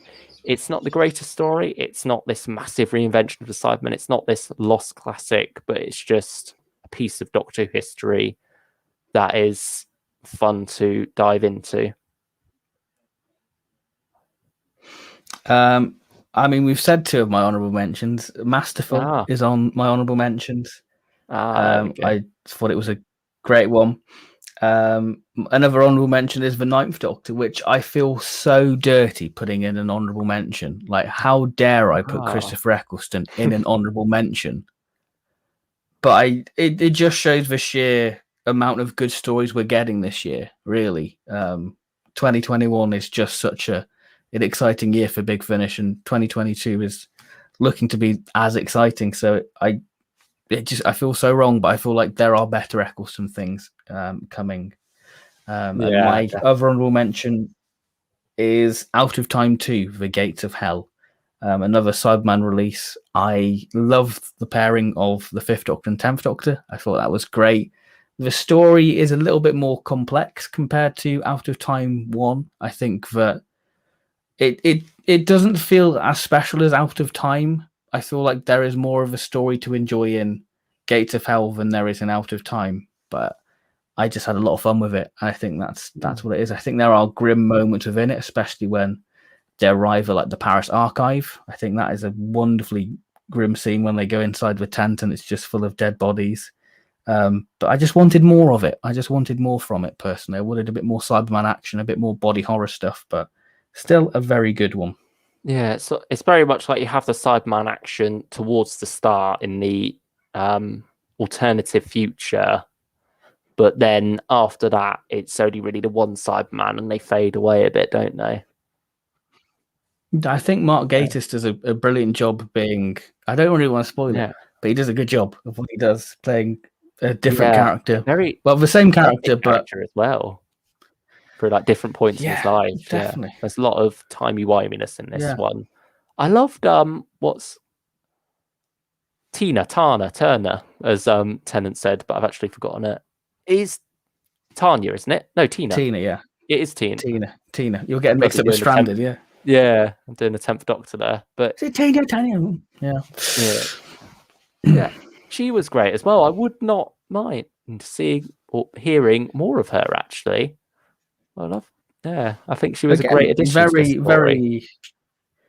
Very Russell, because she's a time agent, so it fits. It fits in the era well. I love the camaraderie between 5 and 10 because you can tell that they both enjoy each other's company when they really shouldn't, and I like that. Seeing at the end, like, where's my TARDIS? And I like that. I do enjoy it. Yeah, I think with Tina as well, like you were saying about very RTD, but also he does work with Classic Who because the Time Agents were first mentioned in Talons and then did get introduced properly with Captain Jack. So it is sort of like this funny in-between Classic and New Who, isn't it, when we have a Time Agent show up. And she is a lot of fun in this story, and this whole story is a lot of fun. Didn't quite make it onto my honourable mentions, to be honest. I'll get to my other 2 in a sec, but just Out of Time 2 is a good time, isn't it? And I think for me, it plays to that, what we said earlier with Dalek Universe and the 10th Doctor, because we are the children of RTD. We are his children of time. So I think that's what plays a part. Anything with the 10th Doctor, I am automatically going to love because it's the Doctor of the childhood. So that's why it's probably on the list. Natural biased. Yeah, that's fair. I think there's that line towards the end where it's just like, we really should stop meeting like this, and it's like a serious moment. We really should. It could destroy the whole time vortex or whatever. There's just a lot of fun lines like that between the 2 of them where they're just having a good time together, and who can blame them? You really can't. Yeah, it's also that thing of David Tennant is Peter Davison's son-in-law, so it's just a lot of fun. It does play into that, doesn't it? Yeah, out of universe to see them together.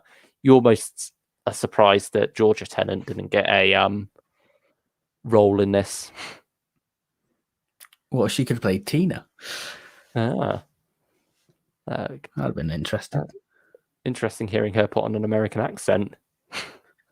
Yeah, I mean, she was in is it City of Spies, the 6th Doctor and Jamie story? Yeah. Oh, does she put on done by one of your there? university lecturers? Well, she plays a Scottish person. Simon. Scottish accent. Yeah, Simon Bovey. Yeah, that's it. Yeah, he was my lecturer at uni. Well, one of my lecturers And at a very uni. good story. Mm. Very good story as well. Yeah, so I think quickly on to my last two honorable mentions before we have the big reveal. Robots 4. I feel like it's no secret. Yeah, but it's a very poorly kept secret. But Robots 4, I got this very recently. I only listened to episode 1 last night. Absolutely loved it. It's going back to St. Paul, exploring them a lot more. I love this whole series. It really has got me invested in it in a way I didn't think I would. Some great world building. Again, similar to The Blazing Hour. It's got this quality of very strong anti-capitalist messaging, a lot of exploration of those ideas. And yeah, I mean, who knows? If I had time to listen to the rest of the set, it may have ended up on this list proper. Who knows how high it would have been? But yeah, the first episode was a brilliant start. Some very traumatizing stuff in there for Paul.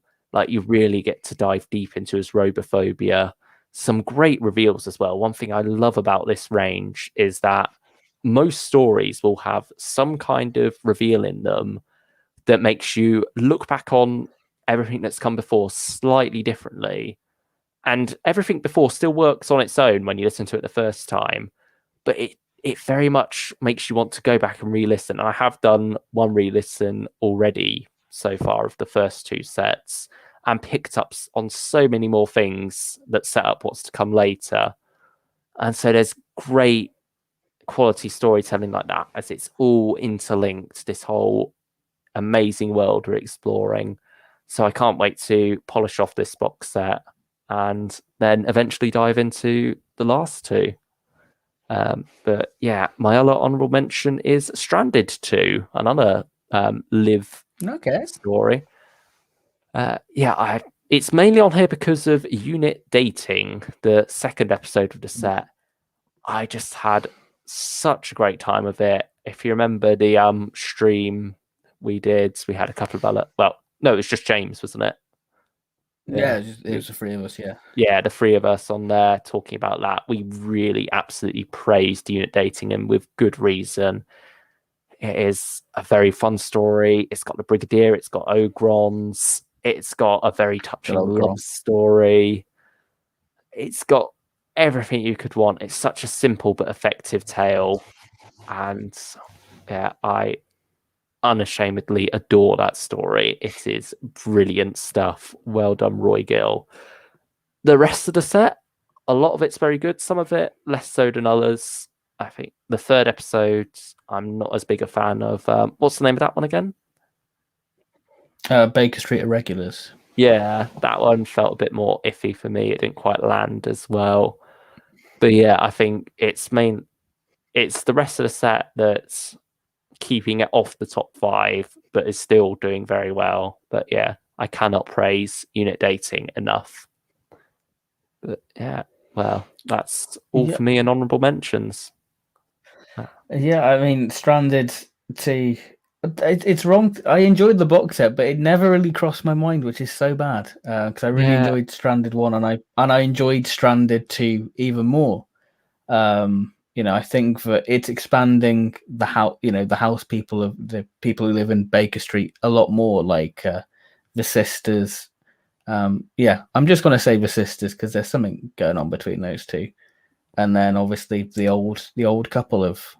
Is it Tony and Harry? Or I can't remember. Yeah, it feels like so long ago now, doesn't it? That's weird. Yeah, and it's only 4 months. Yeah, I think it did come out quite early March. Yeah, it was very early March, but yeah. Good pick. Yeah, I think should we quickly count down the other 5 before revealing the top 1? Just to give a refresher of where we're at. Yeah, so yeah. Do you want to go through your list first, and then I'll do mine? Yeah, so I've got Masterful in 5th, Ravagers in at 4th, Dalek Universe 1 in at 3rd, and The Blazing Hour in at 2nd.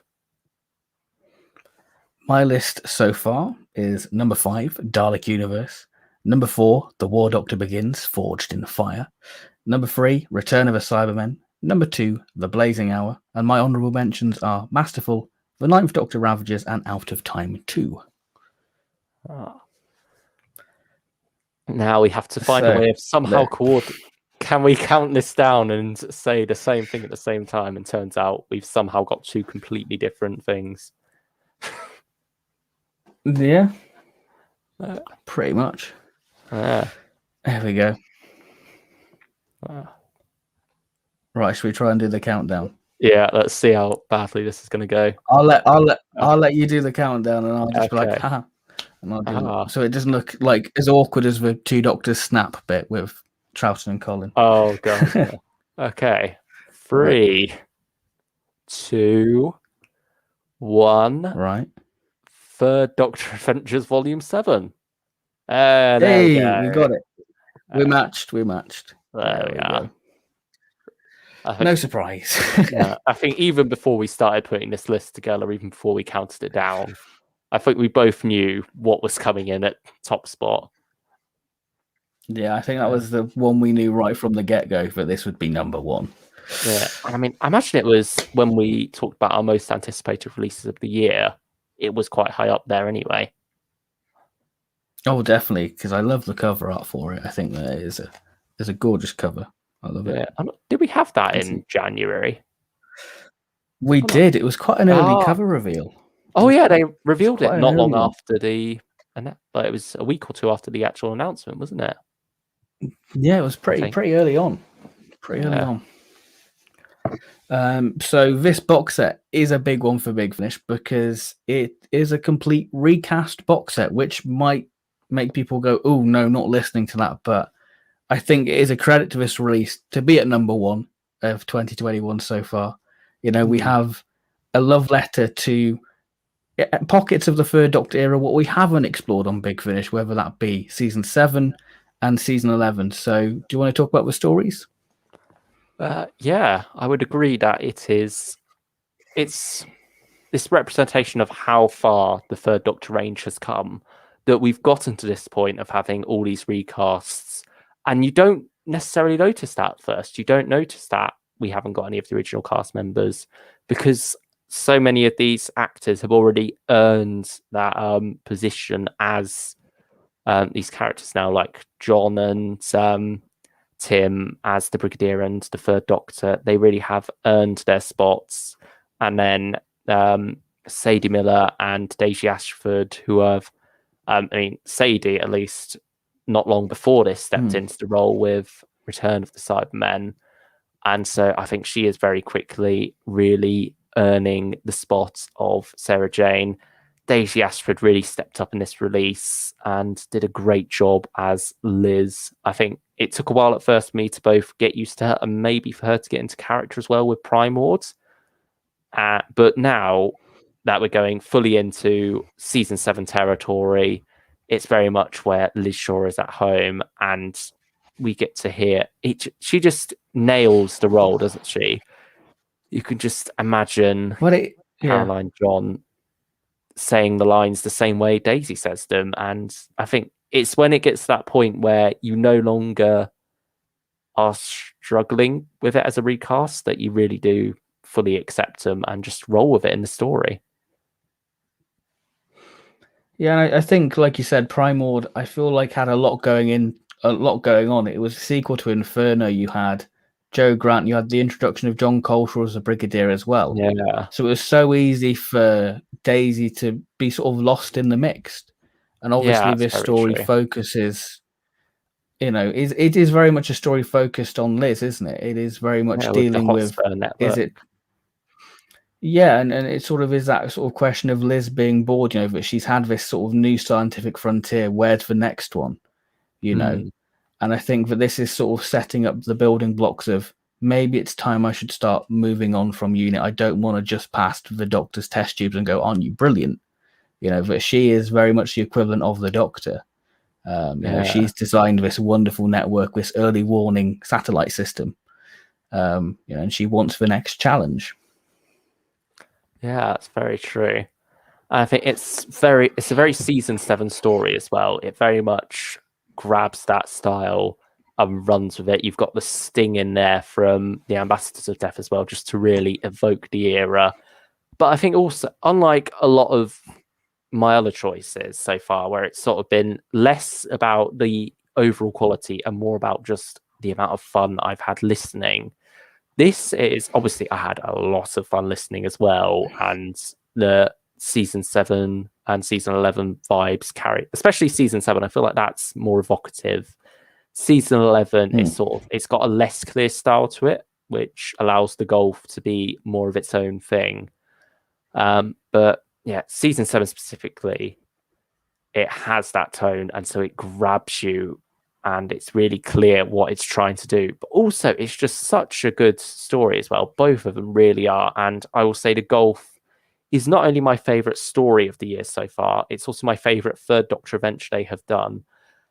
I love that story, and I love all that it does. See, I'm the opposite.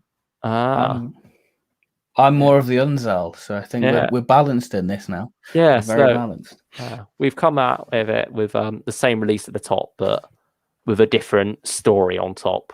So there we go. It's not all the same. But yeah, can't win them all. Nah. But yeah, the golf, just this creepy story set in this isolated location out at sea, this alien world. You have all this interesting ideas going on in the background, which are very evocative of the Third Doctor's era. They have this big corporation, and so I think IMC's even gets a mention. It's sort of like been absorbed into this other big one having dinner. This other big conglomerate now has sort of absorbed IMC, and so that's like the main threat in the universe at that point, or so it seems.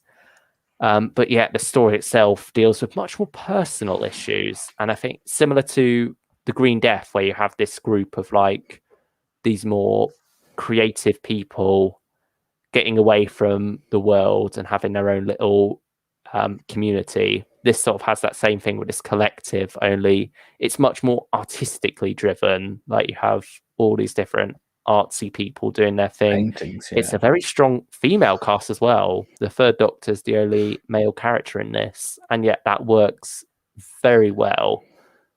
And you don't question it, do you? No, you're enjoying it.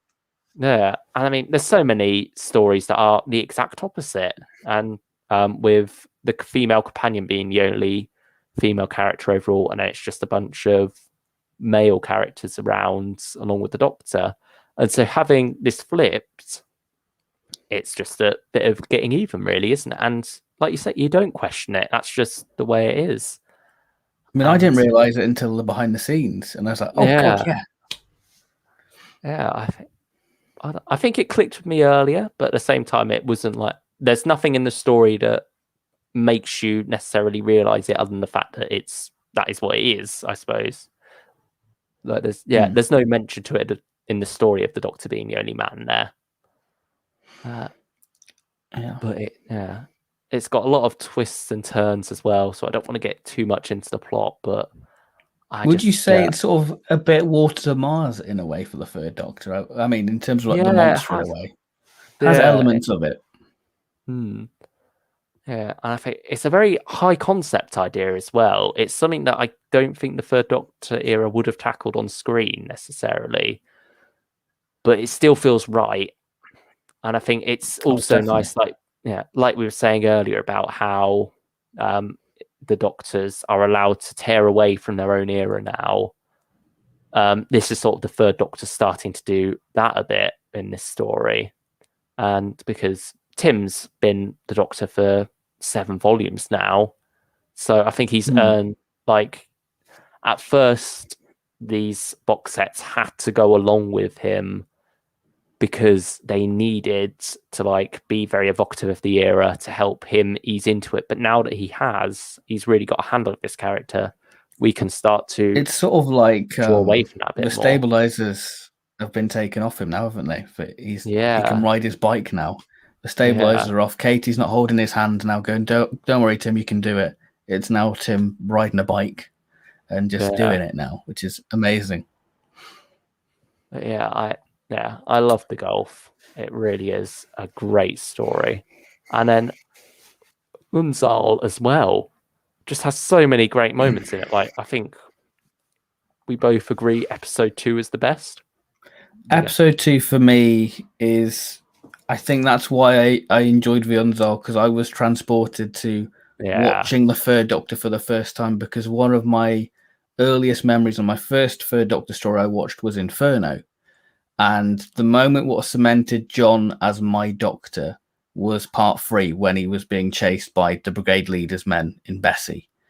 And having that sort of action-packed start of part 2, again, it's a very visual thing, but it works so incredibly well. The use of the TARDIS console, it's just the cliffhangers just feel so wonderfully authentic. The sound design, like you say, by Benji Clifford, is one of the unsung heroes of this release. I definitely think that it just makes you feel like a missing season 7 style story.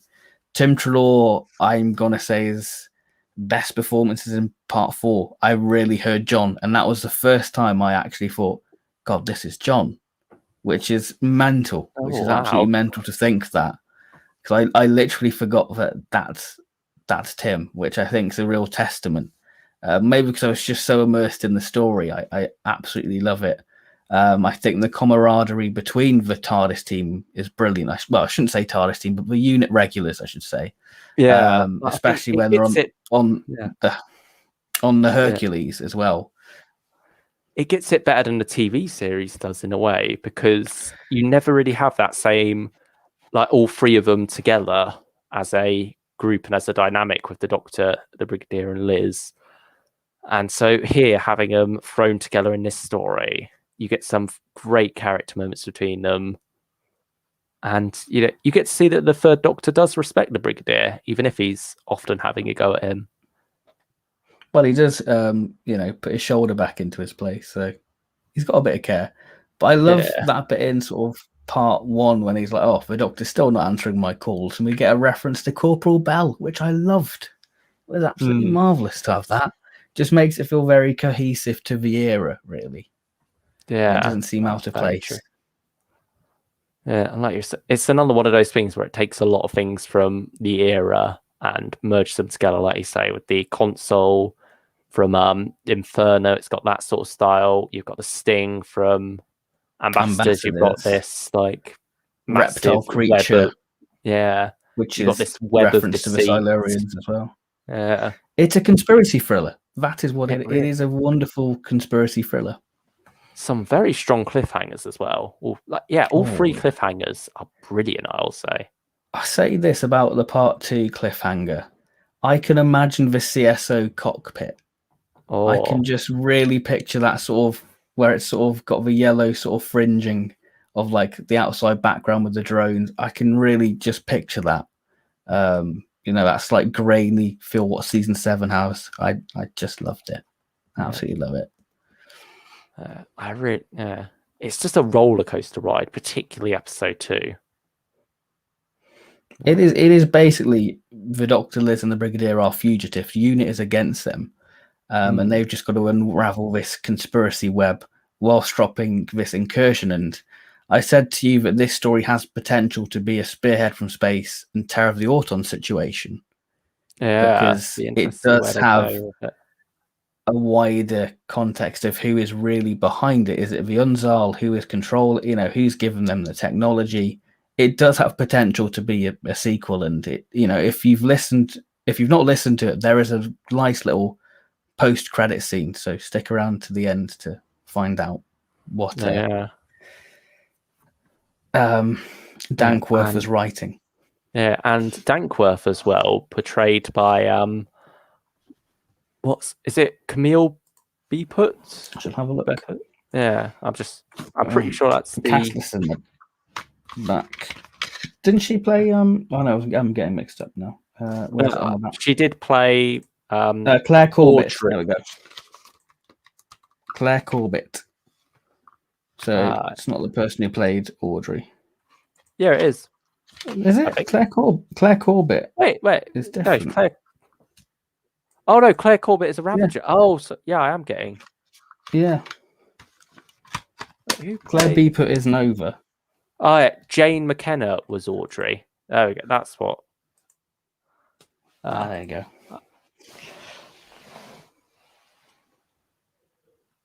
Yeah, Claire Corbett. Yeah, sorry, I was getting a bit confused there.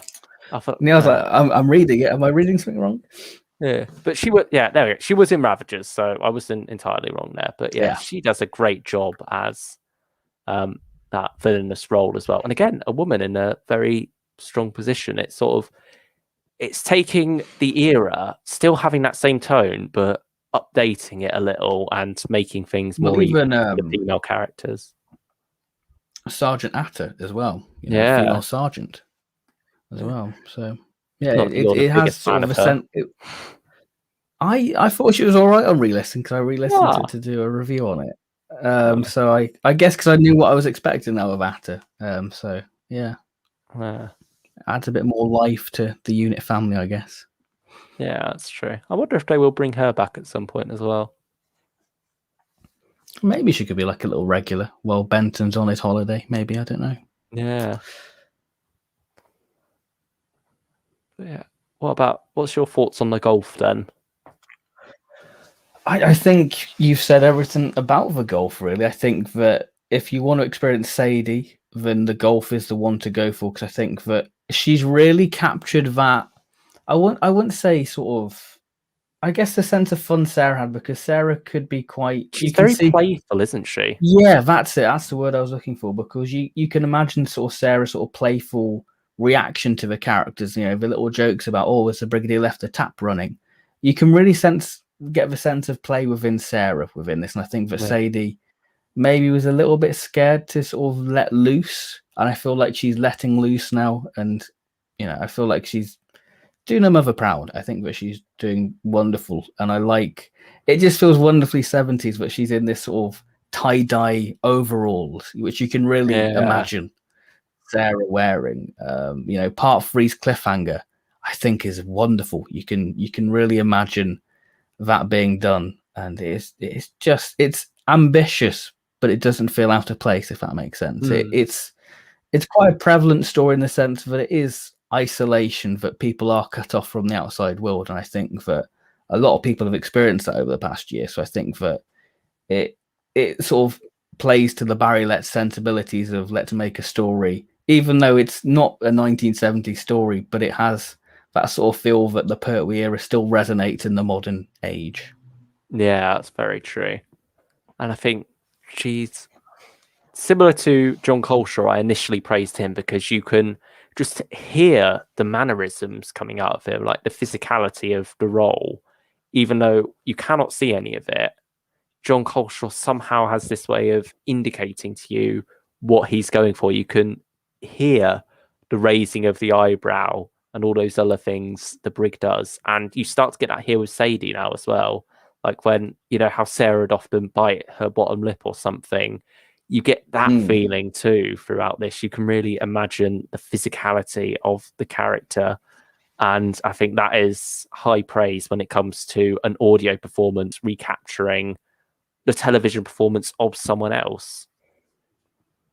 So, yeah, I will say, great work to all actors involved, really, across both sets. Absolutely. I mean, it is a testament to how far Big Finish have come, not only with recast, but to have the trust and faith in the audience that they've got, that we can tell these stories now. And I think that that's why this box set is so high, because it's doing something different and so fresh. And I think that's why it's just so exciting now that we've unlocked 2 more eras of the Third Doctor that we can explore now. But we aren't just bound to, season 8 and season 10, but we have this breadth of the whole of the Pertwee era now. So we can explore more things, which is always exciting. Oh, very true. I think the golf also has a similar grit to it, doesn't it? Like not the same kind of grit that season 7 has, where it's this very raw earthbound grit. This has a different kind to it, I feel. I feel like it's sort of Terror of the Autons horror. The whole sort of give us your tears. It's quite horrible for that sort of stuff. Yeah, And sort of the screams, and you can just picture it. Absolutely, you can see that Barry Letts would get a load of complaints for it, but they'd be very happy because they're like, viewing figures. Yeah, it's like the closest the Third Doctor has come to a horror story, I'd say. Yeah, I definitely want to listen to this one at Halloween. I think that would be a good little. I mean, that would be quite a nice one to tie in with the Joe Grant one. Yeah, Volume 8 will be out then as well. Yeah, so it'd be quite a nice one to sort of marathon into it. Yeah. Or maybe other way around. Yeah, it'll probably be out early because Halloween right at the end of October. So maybe after you've had your Sarah Jane and Brigadier stuff with the Devil's Hoofprints, you might feel a bit more want for more Third Doctor and Sarah Jane. I think that's it's an unsung companion and Doctor relationship, I feel, because it's very much overshadowed by the Third Doctor and Joe and the Fourth Doctor and Sarah together. It's sort of sandwiched in between. It's this weird in-between season that not many people talk about as much. But I really do rate their dynamic, and I think it's better than Tom, personally. Yeah, I would agree with that, Rick. Because I feel like Sarah... a very different side of Sarah and Elizabeth as well, because I think they were closer on set, so that works better. But the character of Sarah is stronger in some ways, especially with the journalistic side of things. I think with Paladin, like, you look how Sarah's portrayed in Paladin, talking to the Queen about, don't you realise about woman's lib and stuff like that, you think, yeah, there's so much more to Sarah, but sort of doesn't get translated in season 12. You get it in Robot, because Robot is a bit of a remnant of the Pertwee era, isn't it? I mean, it's still produced by Barry Letts. Yeah, so it is very much a remnant of the Pertwee era to show how different the Fourth Doctor is in John's era. So yeah. Like, you have that moment of what is it, where who's the mad woman in Robot, the one who's in charge of it all? God, you're testing me now. I can't remember. Yeah, I didn't expect male chauvinism from you, Miss Smith, where she assumes that her assistant, the male, is actually the director. Yeah. It's going to annoy me what her name was now. I'm going to have to Google that now. Winters, wasn't it? Miss Winters? Yeah, that rings a bell. There we go. There we go. Got there in the end. But yeah, there's it's a great dynamic between her and the Third Doctor. I think they bring out the best in each other in a lot of ways. Like, the Third Doctor's playful, like, sexism, I guess is the word. But like, he doesn't mean it, but he knows that it gets on Sarah's wick, so he sort of pushes it a bit more. Yeah, I mean, just going back to the golf, actually, this is a bit of a love story for the Third Doctor in a way, isn't it? With Wendy Craig's character, there's a bit of blossoming romance in a way. Oh yeah, there's that potential. Yeah, I feel like this story plays with the charm of the Third Doctor, the golf. So yeah, I can see that. Yeah, that's very true. Yeah, just a great set. If you have not, Third Doctor Volume 7, I mean, I'm sure I hope we have sold it to you by now. Oh, God. I just feel like I've just gushed over how brilliant this box set is. I just adore it, and I think that I think it could be my top 10 Big Finish of all time. I just absolutely loved it. I think it was such a ride. Not only, it was just a good one. It was a nice sort of exploration of Earthbound and the wacky outer space of the Pertwee era. I like that. Yeah, I'm very much looking forward to diving into Scourge Cybermen, having more similar setting as well, of like the underwater base, Third Doctor and Sarah reunited, and then we're getting even more Third Doctor and Sarah, Devil's Hoofprints, and then I think she's going to be back in 2022 as well, next year, with those sets, it seems. Katie's recorded some with Tim as well, so I think we're going to get Joe as well next year, unless that's the year after. Yeah, who knows how far advanced they're recording now. Who knows? But there we go. Big Finish, come on. Please, we can do more. We can talk about the relaunch and go, isn't that exciting? Well, that looks a bit sketchy. We'll have to wait and see. Wouldn't it be good if they did because we got 2 sets? What if they did 2 6-parters, and it's sort of like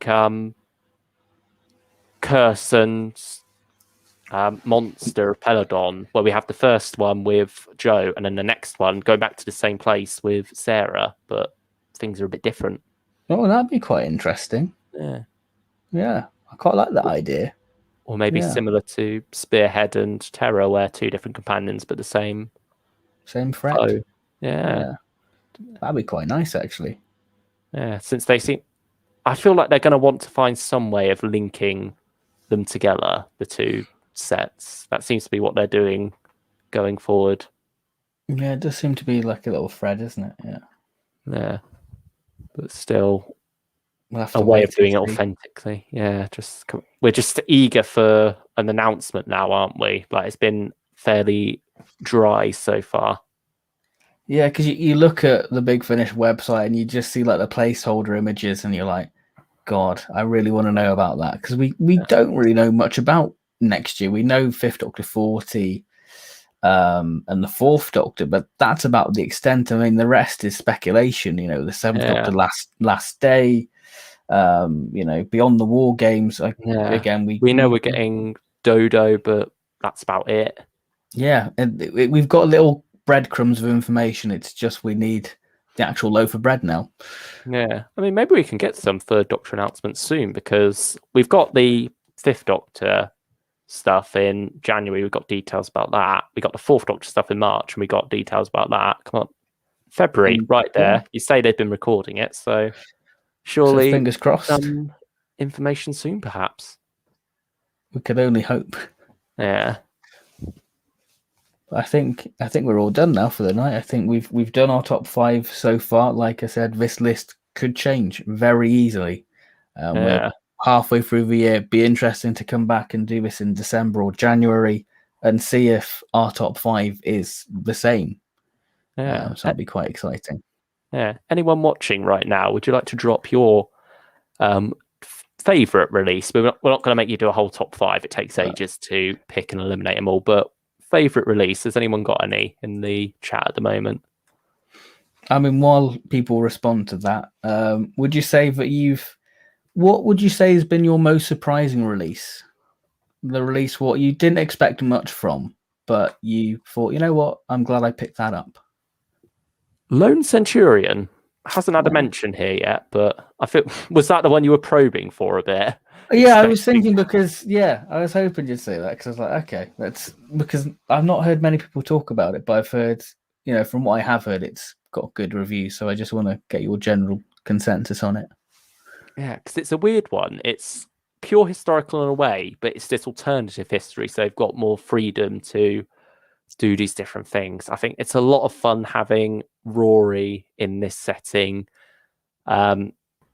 as this gladiator, where he's very much someone who doesn't want to draw attention to himself, and he doesn't want to kill anyone either, obviously. Like, he is a good person, and in some ways even more so than the Doctor.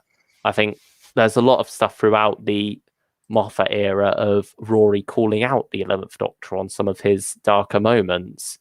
And I think this very much highlights just what a good person Rory is when he's surrounded by all these very much backstabbing, evil, self-serving people who, they're very much of their time, where, I mean, assassination was just the done thing, really. If you're in power, you got someone you don't like, you almost expect to be toppled over. Yeah, that's just the way it is. And Rory's very much out of his depth in this. And so there's a lot of fun, a lot of comedy that comes from that.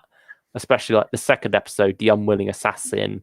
You could tell from the title, Rory is told, basically ends up accidentally becoming someone's assassin and has to find a way to, quote unquote, kill people off without actually killing them. And so and these people just aren't grateful for his help.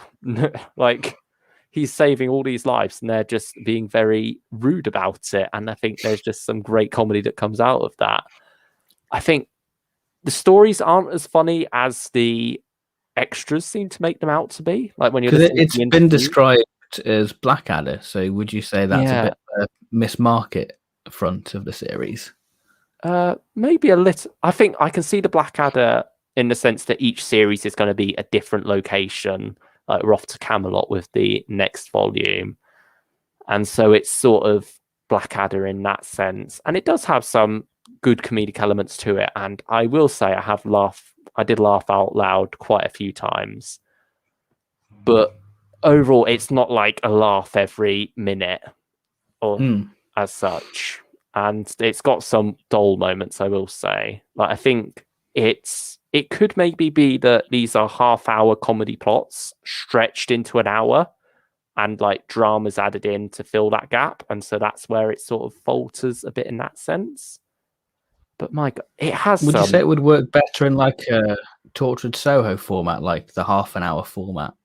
I'm not sure because I think that would certainly highlight the humor a bit more, but it might take away more of the drama. But, okay. But so I think it needs to strike more of a balance between the two, because at the moment it feels like it's got a bit of an identity crisis. Maybe the next set can help solve that. But I still enjoy both halves of it. It's just on the whole, I feel like something's missing. But I will say it has a lot of strong moments in the third episode. There's some really heartfelt stuff. There's some good stuff where he's like talking to Amy, but Amy's not actually there because obviously she's in the Pandorica. So he's just he's sort of talking to himself, but using Amy as sort of like someone to talk to in a way. If that makes sense. Yeah. He's talking to her, not with her. Is the talking at her, I guess. But yeah. Yeah. And so she still has a presence in this as well. I think there's some like great stuff there with Rory as the Emperor of Rome. And so he's sort of talking about how he's out of his depth with this, but he can imagine her just bossing all these people around and just being very good at it. And so there's some, it's like, Amy.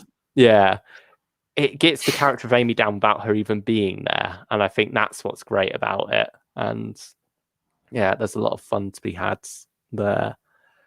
Also, some really, really heartfelt moments towards the end where there was like this moment where this character who maybe dies, I won't reveal that or not, but I was very much in the state of, no, you have not just done that. How dare you do this to this character? This innocent being, why have you done this? This cruel story. It was very much that sort of moment, I suppose. But yeah, without getting too much into spoilers there, I think it got a strong emotional reaction from me. That's what I will say. But okay. Yeah, so I think, and it's a character who's only in the last story. Like, it's not someone who's been built up across the set. It's someone who they introduced quite late in the day, but they still managed to have an impact. So well done. I think it's Jacqueline Rayner who wrote the last episode, Irorius. Just having a quick check. While Luke checks that, if you've just joined, please let us know your favourite release of 2021 so far. Be very interested to see how it compares to our list, but you don't have to do a list, just do your number one or whatever. Yeah, it was Jacqueline Rayner. Okay. Yeah, I think it's an odd one actually. The set as a whole, it doesn't have that much recurring cast beyond Rory. Like the third episode, no one from the first two turn up. Yeah, that's pretty interesting. The first two, there is a couple of crossovers though. Like, I think who are the Terry Malloy and Joanna Van Kampen, the main two credited on the cover with Arthur Darvill, get a little bit of an appearance. But how about you? What's most jumped out at you as you weren't expecting that quality? That's a good. I feel like I'm going to be a bit obvious with this actually, because it's the only one what sort of springs to mind, and it's probably Master. I thought that was coming. Yeah, it's two releases what we both. Yeah, but you've got and I haven't got, so I think it's sort of fair in that sense. Yeah. We've sort of set each other up to talk about different releases. Yeah, and I think it's good to explore the wider universe of Doctor Who and the spin-offs, because they are equally as important as the Doctor Who stuff, really. But Master, it's one of those box sets. It's again, I think that the word to use is the same for like Return of the Cybermen. It is a curious release. What if Eric Roberts had his own little series as a Master? And obviously, Big Fish have got such a good track record with the Master box sets, like the War Master. Master is not up there in terms of War Master quality, but it is a very good box set. The main highlight is the third story, Vengeance, with the Daleks, because it's sort of dealing with that plot point that the Daleks didn't do a good job of killing the Master, so they're here to rectify that, and we get a new design and a little Dalek task force to deal with that. And this is set in a world of, set after the Dalek invasion of Earth, so it's full of corruption and people trying to become top dogs. So throughout the box set, you are learning about this, ravaged world by the Daleks and that sort of fear factor. So when the Daleks do reappear, you do get that sense of horror, and you have that Vienna in there. But you are following, I can't remember the character's name now, which is terrible because I'm talking about the release. But you follow this person throughout the box set. It's very much her story, and the Master very much being sort of the devil on her shoulders, really. So it's a good box set. It's a good sort of world building box set, because it's just a 3-hour. It's like Wicked Sisters. It's that sort of format within the box set, if you're familiar with that. Is it Dr. Leela Krieg, the character you were mentioning? Yeah, that's it. Leela Krieg. Yeah, Leela Krieg. Yeah, she sort of mentioned. Don't think it's relation to the. Don't think it's relation to the Tomb of the Cybermen one, Klieg. Oh no. Yeah.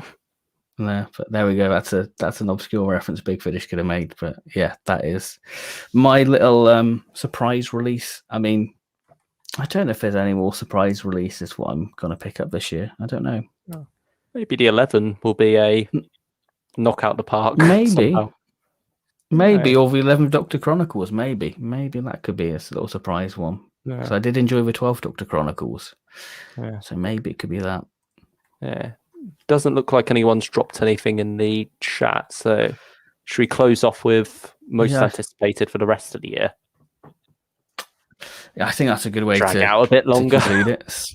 Drag it out a little bit longer. We're here all night. We've won the football. We've won the football. Oh, there we go. Yeah. 4-0. It's coming home. Oh, wow. Did not realise it was that good. I mean, wow, England, surprise. Talk about something we weren't expecting. Anticipated release. Yeah, there we go. It's on topic. We're on brand. Yeah, there we go. There's a lot to look forward to. I'm torn between two at the moment. I'm going to go for The Lost Resort and Other Stories, I will say. Because that's a good shout. Very good shout. Yeah, I've enjoyed the Mark stuff so far. We were meant to get this last year if it wasn't for the pandemic, rearranging the monthly range a bit, and so it would be good to go back, get some more of that. It's sort of like the end of the monthly range in a way, isn't it? Like we're getting this last little kernel of it after the fact, and so yeah, I'm just looking forward to some classic Fifth Doctor stuff in the half-hour format again, because we haven't had that for a while. Nice. I mean, we're going to get that in August, to be fair, with Philip Hinchcliffe and Early Adventures, but yeah, I'm excited for that. Just feels like we're in a bit of a drought right now. Yeah, I feel like July is quite an empty month compared to August in a way, so you feel like they should have put a few of August releases in July. But gives us a bit of a break, really, and to catch up on other things. Gives our wallet a bit of a break. Yeah, which is the main thing. I'm really torn about releases. Third Doctor Adventures Volume 8 seems very appealing. Was what I was torn between. But then I do like the War Master. That is another thing what I'm drawn to. But I think I'm going to pick Dalek Universe 2.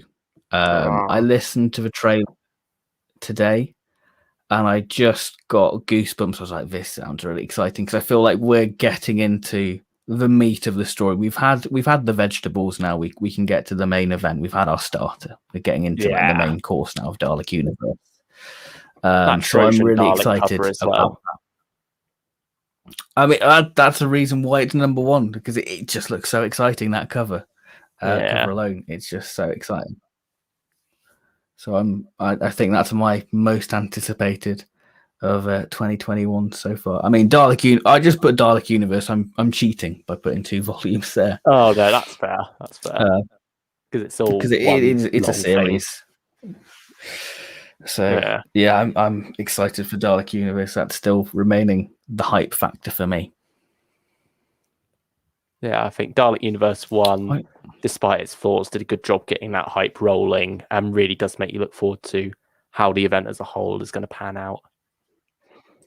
It just shows that Big Finish are possible of doing a series and releasing it in the space of a year, unlike Stranded, which we all love, but it sort of gets momentum, it loses the momentum, it gets the momentum back, and then you finished it, which is a real shame. But yeah, Dalek Universe is the one for me. Yeah. I would also like to, I've just got a notification on my YouTube. I'd like to thank Tom Mason, who is in the chat here, for subscribing. No, thank you everyone who's watched and joined us waffle on about Big Finish for the past 2 hours. If you've stayed for the whole 2 hours, and I congratulate you and salute you for the dedication. It is appreciated. Yeah, it's been a fun night. And I'm sure Big Finish. Yeah, it's good to be back. I mean, it's only been about a month since the last one, maybe nearly 2 months since we did the Ninth Doctor. It feels like a while. I think I remember messaging you recently, being like, "I've got this itch that needs scratching. Can we do another stream, please?" I thought this is quite a nice, simple one to do to break us back into the world before we do some reviews, because we did quite a few actually. We did Fifth Doctor box set and Fourth Doctor Series 8. We did quite a few little Stranded reviews as well. Stranded, and then Ninth Doctor Adventures, and we did our 2021 roundup and speculation of the year of Big Finish. So it's nice to do a sort of halfway mark to see how we're faring from that hangout we did back in January. So that's pretty cool to do an updated version of that. We'll have to remember what we've picked for these top 5, and then see how it goes when we're back in January next year with our top 10 of the whole year. Yeah, that's going to be exciting. And I think we can do a few little categories of most disappointing. I feel like we can stretch that out a bit, do like a whole award ceremony of it. Best performance, best sound design, sort of do all that, sort of like an Oscars of Big Finish. There we go. Yeah, speaking of awards, 24-hour stream. Speaking of awards, yeah, why not? Speaking of awards, just want to congratulate Big Finish. I mean, hopefully they're watching. That'd be very nice. On their awards on Tropical Beach and Out of Time. They've won the Audi Award, so congratulations to them. 2 fantastic releases. And yeah, I think both very well earned there, especially Tropical Beach Sounds and Other Stories. That's one of those ones that really is something different, really an experiment that has paid off. And has got Michael Palin in. Who'd have thought it? Big Finish having Sir Michael Palin. Yeah, that was certainly very good releases. Surprise of last year. Definitely in top 10 for me. Those. But yeah, I think we are near enough done with that stream. So, what's the next one? Shall we do? We had the Locum Doctors planned. What else have we got? Like quite a few in the. We could do Dalek Universe. Yeah, if that's out soon. Yeah, we've got Dalek. Yeah, we could do a Dalek Universe one, get a few more people on and discuss Dalek Universe as a series so far and speculate where it's going to go. That'd be pretty cool. Pretty cool to do. Yeah, it's certainly. Just have there's to no shortage of options out there, is there? We are spoiled for choice. That's the thing with Big Finish. You look at next month's catalogue and go, that would be a good stream. like Philip Hinchcliffe Presents. That could be a whole Big Finish fans, because we've got another do like the whole box series coming up out. to date. Yeah, that'd be a good one to do. Yeah. See, it's happening right now. Yeah. The brainstorming begins. We're planning. Yeah, you can see it live on YouTube. Yeah. Lots more exciting streams to come. Oh, plenty more to come, because we love doing them, and we just like rabbiting on about Big Finish, because nobody else listens to us about it. No, that's true. There we go then. It's just good to get our thoughts out. Should we wrap it up, Ben? Yep, I'm very happy to. Yeah. Thank you everyone for joining us this lovely Saturday evening. And thank you if you've joined us from the football. It's coming home. England aren't, but football is. Football is coming home. So thank you very much, Luke, for joining me. It's an absolute pleasure talking to you, all things Big Finish related. Thank you for having me. And may I just say, hopefully the Ravagers vinyl will be coming home soon as well. Hopefully the next stream we can have Ravagers there and be like, it's finally come. Yeah. After so many months. We could do like a little live unboxing going, it's finally here. It just comes shattered. That'll be really gutting. Oh God, I hope not. That'd be. Oh, I mean, the price we paid for it, I hope not. Yeah. I mean, I'll send a replacement in another 4 or 5 months. Yeah. I mean, we might have room in the second volume of Eccleston before we get Ravagers, so let's see what's going to win, Ravagers vinyl or Respond to All Calls. Yeah, I've also got the Dalek Universe 2 one. Hopefully that's not another 3-month wait. That might arrive first. Yeah, you're going to love having a vinyl in person and like having the gatefold, just seeing all that wonderful artwork. It's great stuff. That's really. So I got the Time Lord Victorious vinyl. Yeah, I look for. I know I'm going to buy the Dalek Universe vinyls. I know. It's just I've got to get mentally prepared to spend it. Yeah, it is the Dalek Universe 2 covers. It's literally what's making me get it. Yeah, God, I wonder what Dalek Universe 3 is going to have in store. Oh, if it's anything to go by the main cover, it's going to be exciting. It really is. But yeah. See, we're getting excited now. Yeah, we've drifted off from saying goodbye. What a tangent to have. We're just good at waffling. That's the whole thing. That's what it is, isn't it? There we go. That's what it is. It's two mates just having a good time talking about good old Docky Who. What can be better? Absolutely. So we're off to have a bit more waffle, but not live, because you don't need to see any more of us waffling on until the next time when we'll be refreshed with another Big Finish fans. What could be a throwback review or a latest release. We'll just have to brainstorm off stream and decide that. Yeah. I'm sure we'll come at you with another one very soon. I'd say within a couple of weeks, I say. Doesn't take us long. Thank you very much, everyone. Oh no, we're pretty rapid now. So thank you very much, everyone, for joining us. I hope that you've enjoyed our top 5 Big Finish of 2021 so far, and we'll join you very soon for the next Big Finish fans installment. So thank you very much. Thank you, Brian, for watching. Really appreciate it, and we'll see you next time for more Big Finish fans content. So thank you very much, and